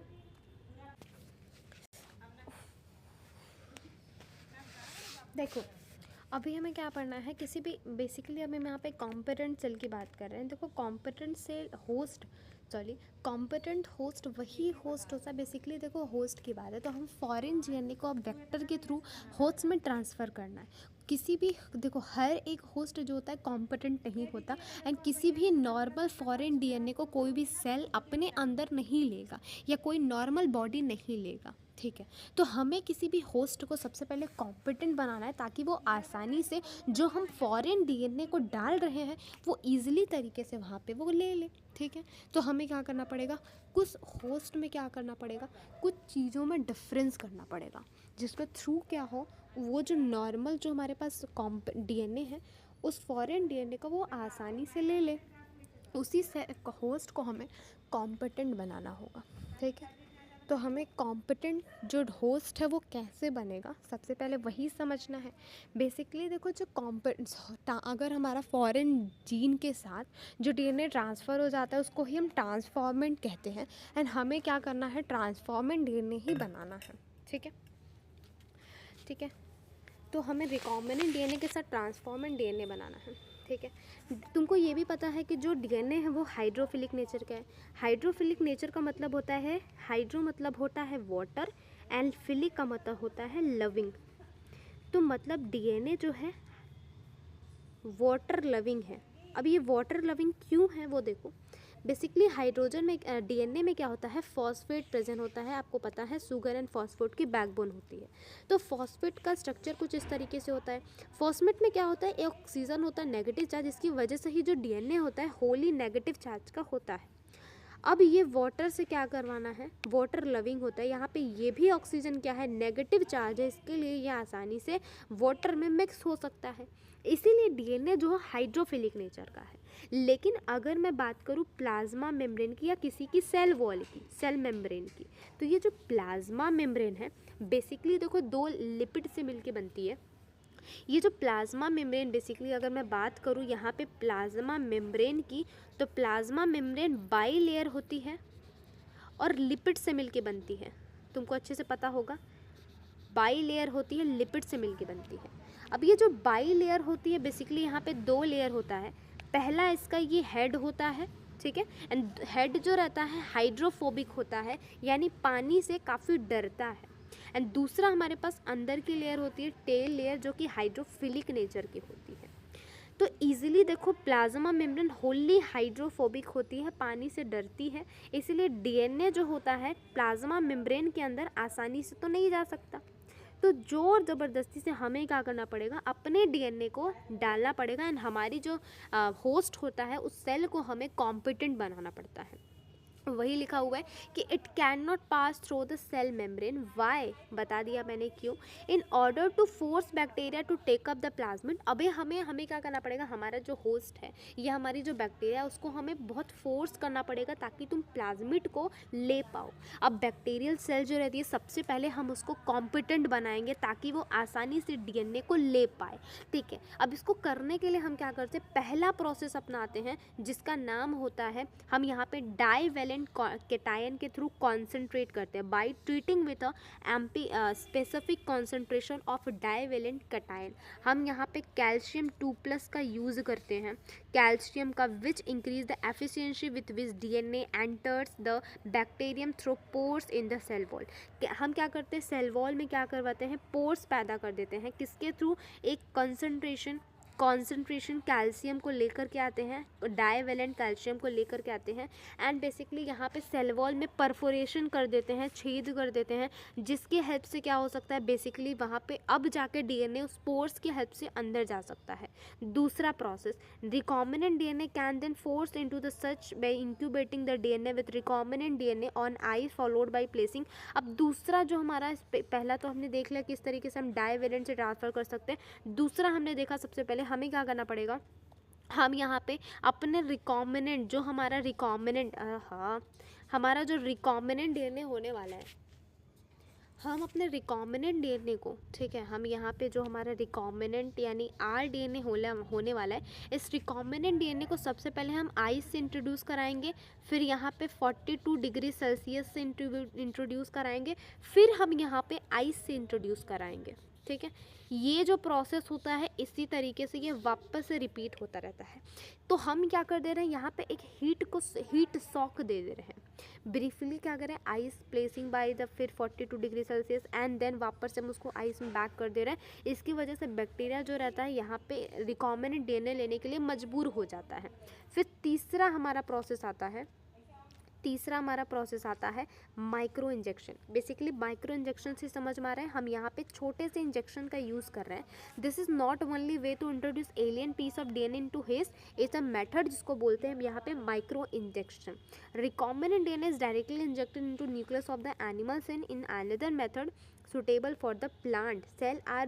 देखो ये चीज़ तुमको समझ में आ गई। अब ये चौथा मेथड यहाँ पे है जहाँ पे बायोलिस्टिक जीन मेथड का यूज़ करते हैं। बेसिकली अगर हम एनिमल्स की बात करें तो हमें अगर हमारा जो फॉरेन DNA है उसको हम किसी एनिमल सेल में ट्रांसफ़र कर रहे हैं, तो उसके लिए हम क्या करते हैं, यहाँ पे हम एक पतला से इंजेक्शन लेते हैं जिसमें हम रिकॉम्बिनेंट DNA को डाल देते हैं। डायरेक्टली हम क्या करते हैं, जिस भी होस्ट सेल में हमें ट्रांसफ़र करना है उसके न्यूक्लियस में हम क्या करवाते हैं, माइक्रो इंजेक्शन के थ्रू ट्रांसफ़र करा देते हैं जीन को।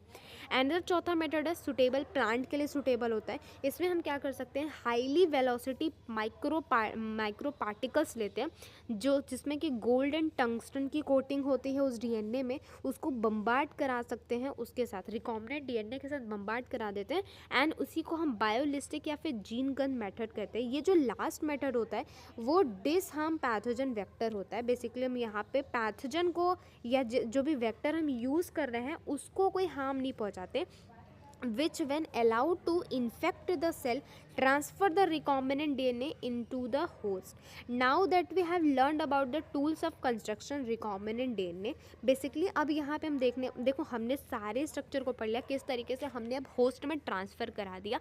अब हम प्रोसेस देखेंगे किस तरीके से ये सब प्रोसेस के बाद हम क्या करवाते हैं, हमारा जो क्लोनिंग होता है आगे कैसे प्रोजनी में ट्रांसफ़र होता है, उस पूरे रिकॉम्बिनेंट DNA टेक्नोलॉजी के प्रोसेस को अब हम पढ़ने वाले हैं। तो हमने टूल को यहाँ बेहद अच्छे तरीके से कंप्लीट कर लिया है। तो हम यहाँ पे जाएंगे ऊपर, हम यहाँ पे टिक लगाने वाले हैं कि जी हाँ बिल्कुल हमने यहाँ पे टूल तो बहुत अच्छे से कंप्लीट कर लिया। यहाँ हमने प्रिंसिपल पढ़ लिया तो यहाँ हम यहाँ टिक लगा रहे हैं, टूल भी हमने अच्छे से पढ़ लिया। अब हमें यही लास्ट पढ़ना है किस प्रोसेस के थ्रू हम क्या करवाते हैं, जीन को कैसे हम क्या करवाते हैं। चलो और देख लेते हैं। Recombinant DNA technology involve several step, जिसमें हमने सबसे पहले DNA को आइसोलेट कराया, फ्रैगमेंट में डिवाइड किया, रेस्ट्रिक्शन एंडोन्यूक्लियस के थ्रू, फिर हमने आइसोलेटेड डिज़ायर DNA फ्रैगमेंट को अलग अलग किया एंड वापस से उसको जोड़ करके DNA फ्रैगमेंट को वेक्टर में ट्रांसफ़र किया। वेक्टर में ट्रांसफ़र करने के बाद हमने होस्ट सेल में ट्रांसफ़र कर दिया रिकॉम्बिनेंट DNA को, और उसके बाद हमने होस्ट सेल को कल्चर मीडियम में डाला एंड लार्ज स्केल पे एक्सट्रैक्ट करने की कोशिश कर रहे हैं अपने डिज़ायर प्रोडक्ट को। अब आओ देख लेते हैं बेसिकली हम यहाँ पे क्या कर रहे हैं। देखो, आइसोलेशन ऑफ जेनेटिक मटेरियल, हमें अब पहली चीज़ ये करनी है कि हमें अपने जेनेटिक मटेरियल को आइसोलेट करने हैं। रिकॉल दैट न्यूक्लिक एसिड एक जेनेटिक मटेरियल है, जितने भी ऑर्गेनिज्म होते हैं बिना किसी एक्सेप्शन के, मेजॉरिटी में तो डीऑक्सी राइबो न्यूक्लिक एसिड ही होता है हमारा genetic material. In order to basically अगर हमें सिर्फ क्या है डीएनए चाहिए, सिर्फ हमें डीएनए चाहिए, तो हमें सबसे पहले करना क्या है आओ देख लेते हैं। मान लो कि हमारे पास ये हमारा एक सेल है, इस सेल में अब देखो ऐसा तो नहीं है कि सेल में सिर्फ डीएनए होता है, बिल्कुल नहीं, सेल में हमारे पास बहुत सारी चीज़ें होती हैं। सबसे पहले अगर हम बात करें यहाँ पे, तो एक तो पहले हमारे पास डीएनए होता है, फिर हमने देख लिया यहाँ पे कुछ प्रोटीन्स होते हैं, फिर हमने देख लिया यहाँ पे कुछ आरएनए भी प्रेजेंट है। ठीक है, ठीक है, तो हमने इसको बोल दिया it's a protein, it's a protein, ठीक है, it's a DNA, it's RNA. Okay, अगर हमें प्रोटीन को बेसिकली पहले तो हमें सेल वॉल को डैमेज करना पड़ेगा, सेल मेम्ब्रेन को डैमेज करना पड़ेगा, सेल वॉल को डैमेज करना पड़ेगा। अगर ये सेल वॉल एनिमल्स की है, नहीं बेसिकली हम सबसे पहले यहाँ पे बैक्टीरियल सेल वॉल की बात करेंगे।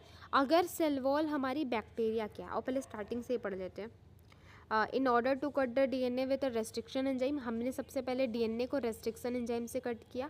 अब हमें प्योर फॉर्म में, फ्री फॉर्म में माइक्रोमोलिक्यूल मिल गया। डीएनए को elongate with break down cell into the release डॉलेंट micromolecule such as RNA. Basically एक सेल में आरएनए भी होगा, प्रोटीन भी होगा, पॉलीसेकेराइड्स भी होंगे, लिपिड्स भी होंगे। इसीलिए हम इसको बैक्टीरिया, अगर वो प्लांट बैक्टीरिया की सेल वॉल होती है तो उसको डैमेज करने के लिए हम लाइजोजाइम का यूज़ करते हैं।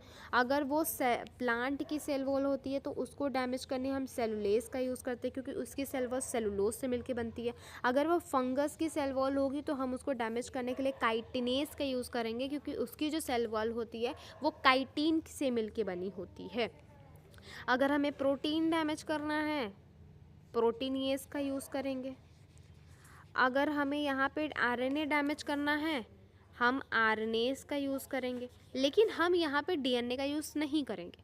हम सारे सेल वॉल को डैमेज कर दिए, प्रोटीन को डैमेज कर दिए, आरएनए को डैमेज कर दिए। अब इकलौता जो हमारे सेल में बचा है वो हमारा प्यारा सा डीएनए बचा है।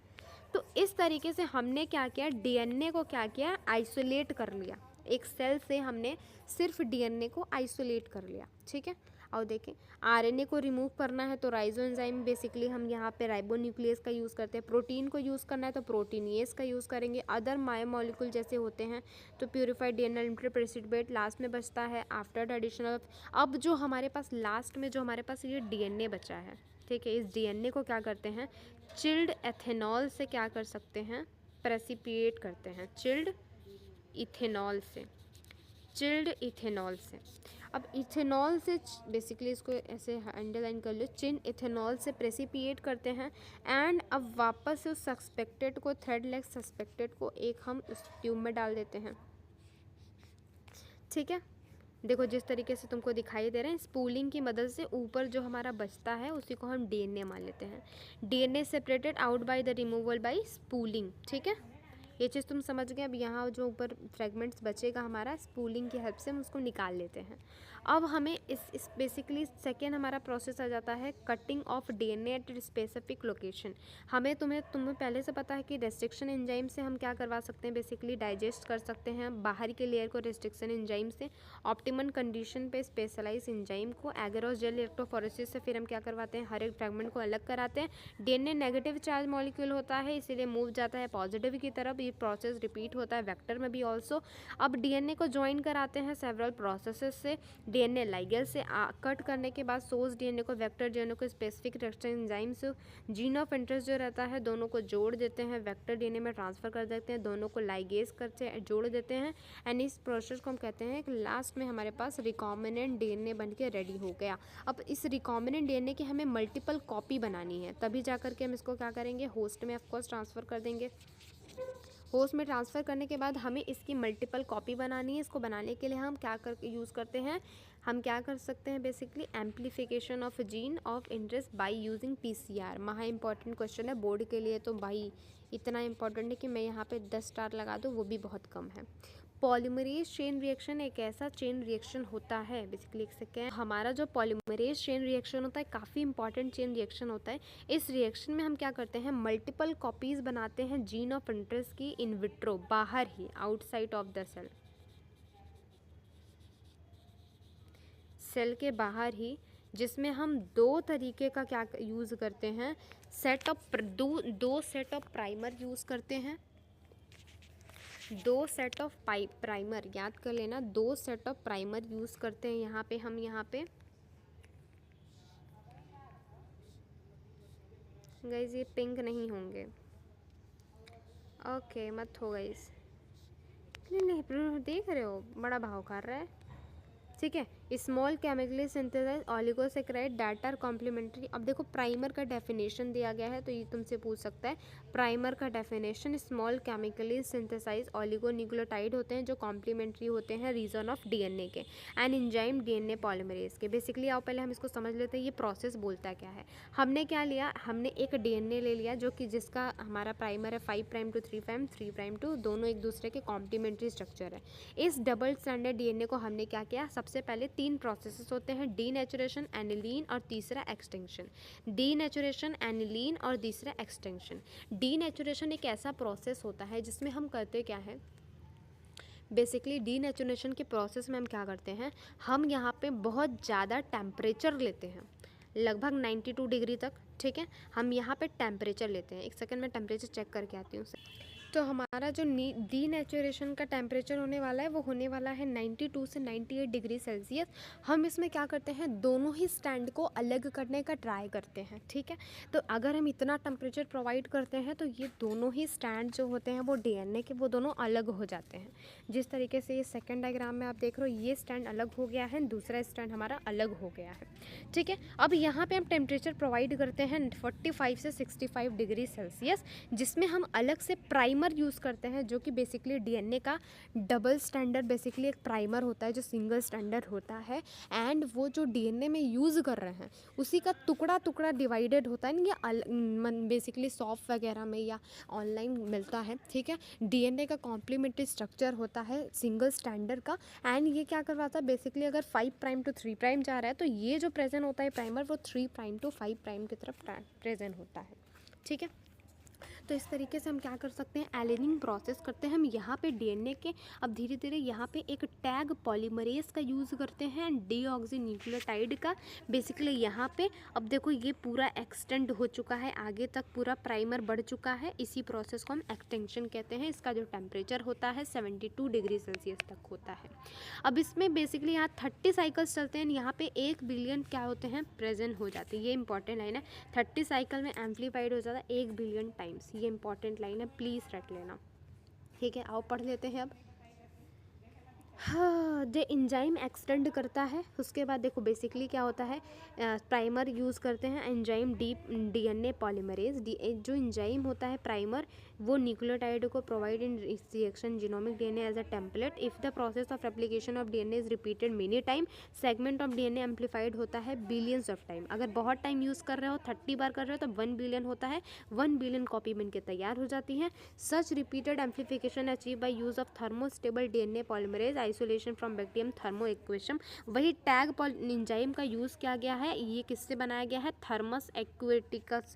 इंपॉर्टेंट लाइन है, याद कर लेना कि कहाँ से आता है टैग पॉलीमरेज, तो बैक्टीरिया से आता है जिसका नाम है थर्मस एक्वेटियम, ठीक है, एक्वेटिकम, जो remain active during the high temperature. Important line है कि ये हाई टेम्परेचर में भी एक्टिव होता है, induce denaturation of double standard DNA, amplification ligation की हेल्प से वेक्टर से जुड़ जाता है एंड फर्दर क्लोनिंग के लिए चला जाता है।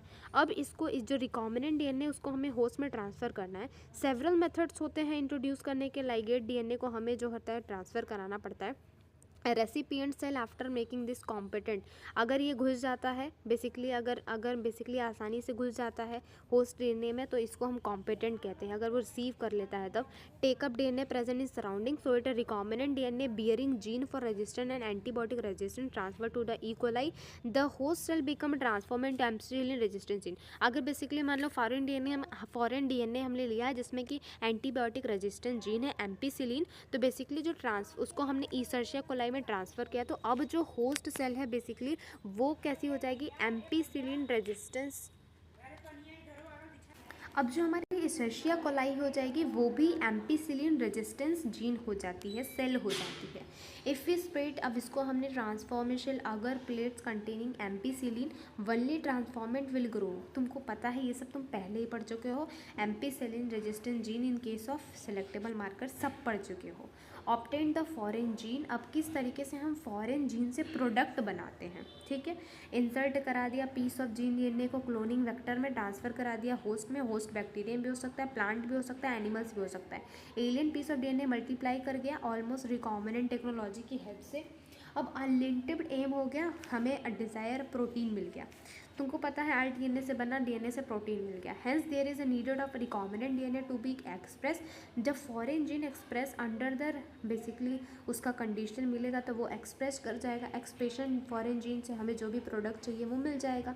आफ्टर हैविंग क्लोन बनने के बाद gene of interest having optimised condition to introduce expression of target protein, one has to be consider protein large scale. अगर हमें हमारा जो प्रोटीन पहले थोड़े से बनाएंगे, अगर वो प्रोटीन हमें यूज़फुल आता है तो हम उसे लार्ज स्केल में बनाना चाहेंगे। Can you think any reason why it need to large scale production? पता है भाई, जो हमारी पॉपुलेशन है, अगर कोई जीन अगर यूज़फुल आ रही है तो ऑफकोर्स पॉपुलेशन जिस हिसाब से बढ़ी है उस हिसाब से लार्ज स्केल में हमें बनाना कंपलसरी है।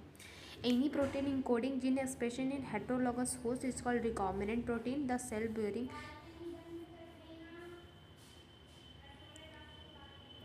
The cells can also be multiplied in continuous cultural system where the use of medium is drained out by side, fresh medium added to the maintain the psychological।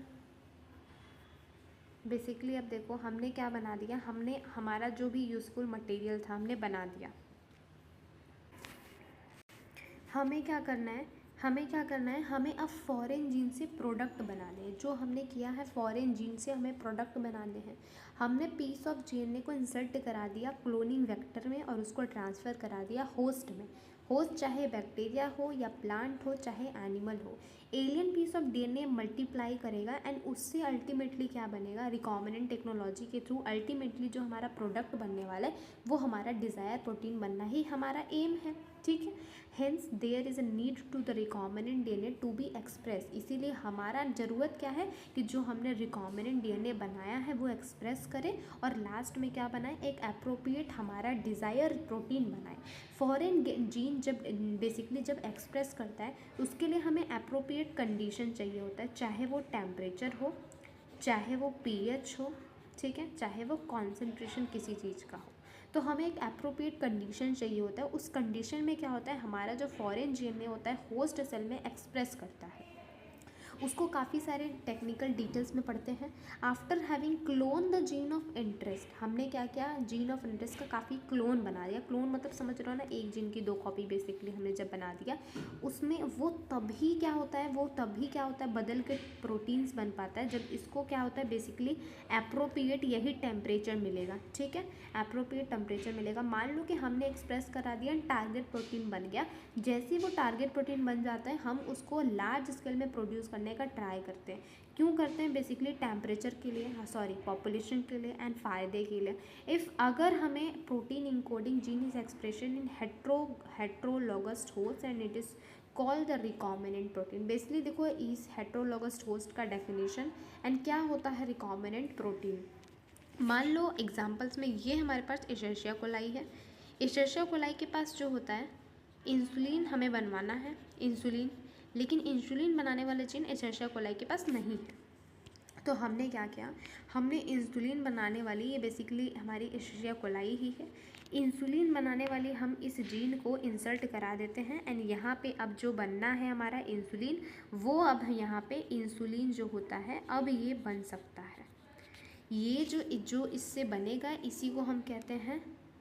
इसी को कहते हैं recombinant protein. Insulin protein बन रहा है, इसको recombinant protein कह देते हैं। एंड ये जो हमारा होस्ट बन गया है ये बन गया है हेट्रोलॉगस होस्ट, समझ गए। अब ये जो सेल है क्लोनिंग जीन की बन चुकी है, ग्रो करती है स्मॉल स्केल में लेबोरेटरी में। कल्चरल बेसिकली अगर हम कल्चर में बना रहे हैं तो मान लीजिए ये हमारे पास एक पेट्री डिश है, इसमें हम कल्चर में काफ़ी सारे बैक्टीरिया को ग्रो कराते हैं।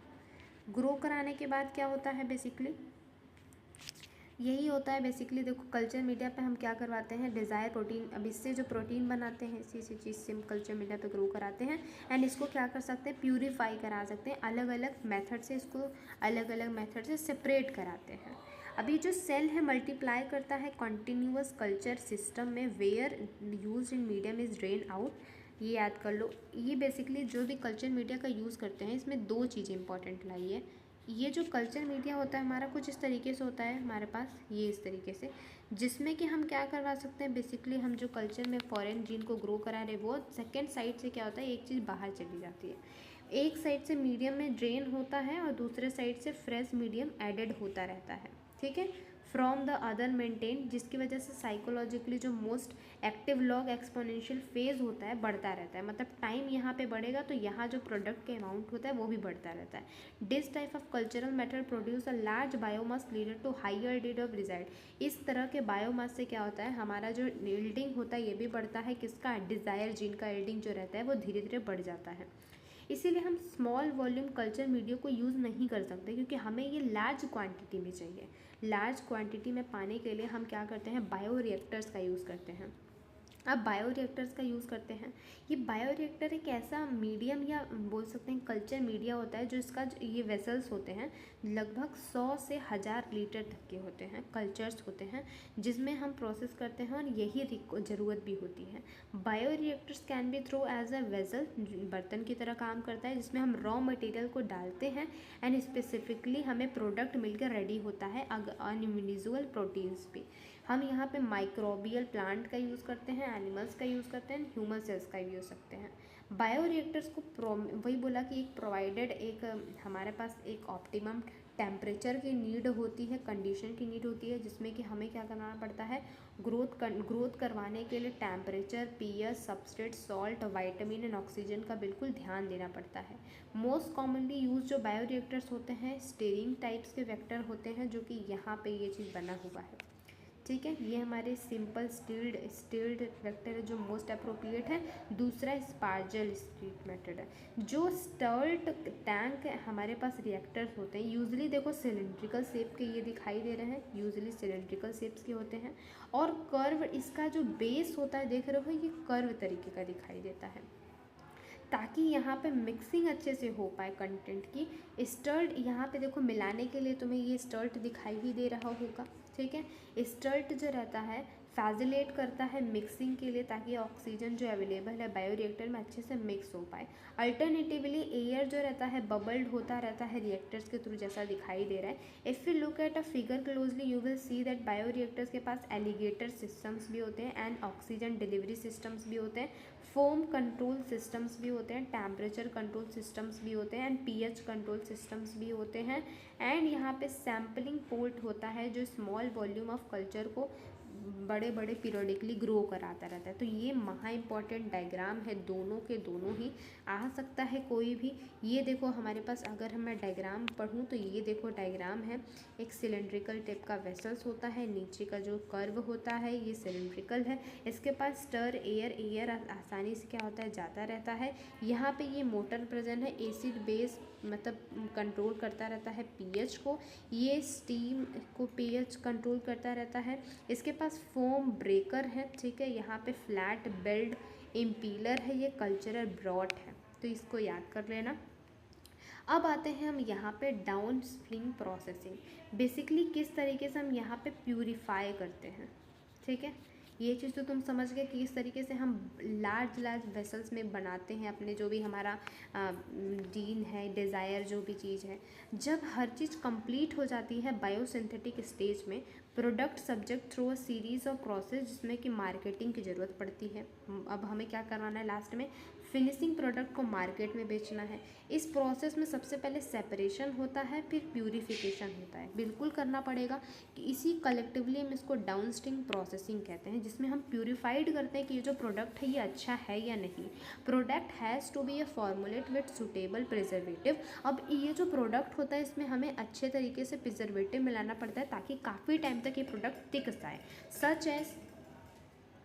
सच as formulation has to undergo through the clinical trials in a case of drug. अगर ये ड्रग है तो काफ़ी सारे क्लिनिकल ट्रायल्स चलते हैं, स्ट्रिक्ट क्वालिटी के कंट्रोल्स टेस्टिंग की जाती है प्रोडक्ट्स को, ताकि अगर ज़रूरत है तो ड्रग्स वगैरह में डाउन स्ट्रीम प्रोसेसिंग को क्वालिटी एंड क्वांटिटी चेकअप लेते हैं, कंट्रोल टेस्टिंग होती है प्रोडक्ट टू प्रोडक्ट। हर का प्रोडक्ट का अलग अलग टेस्टिंग जो रहता है अलग अलग होता है। क्वेश्चन का एक समरी देख लेते हैं सबसे पहले, ठीक है, बस 1 सेकंड टाइम देना मुझे तो।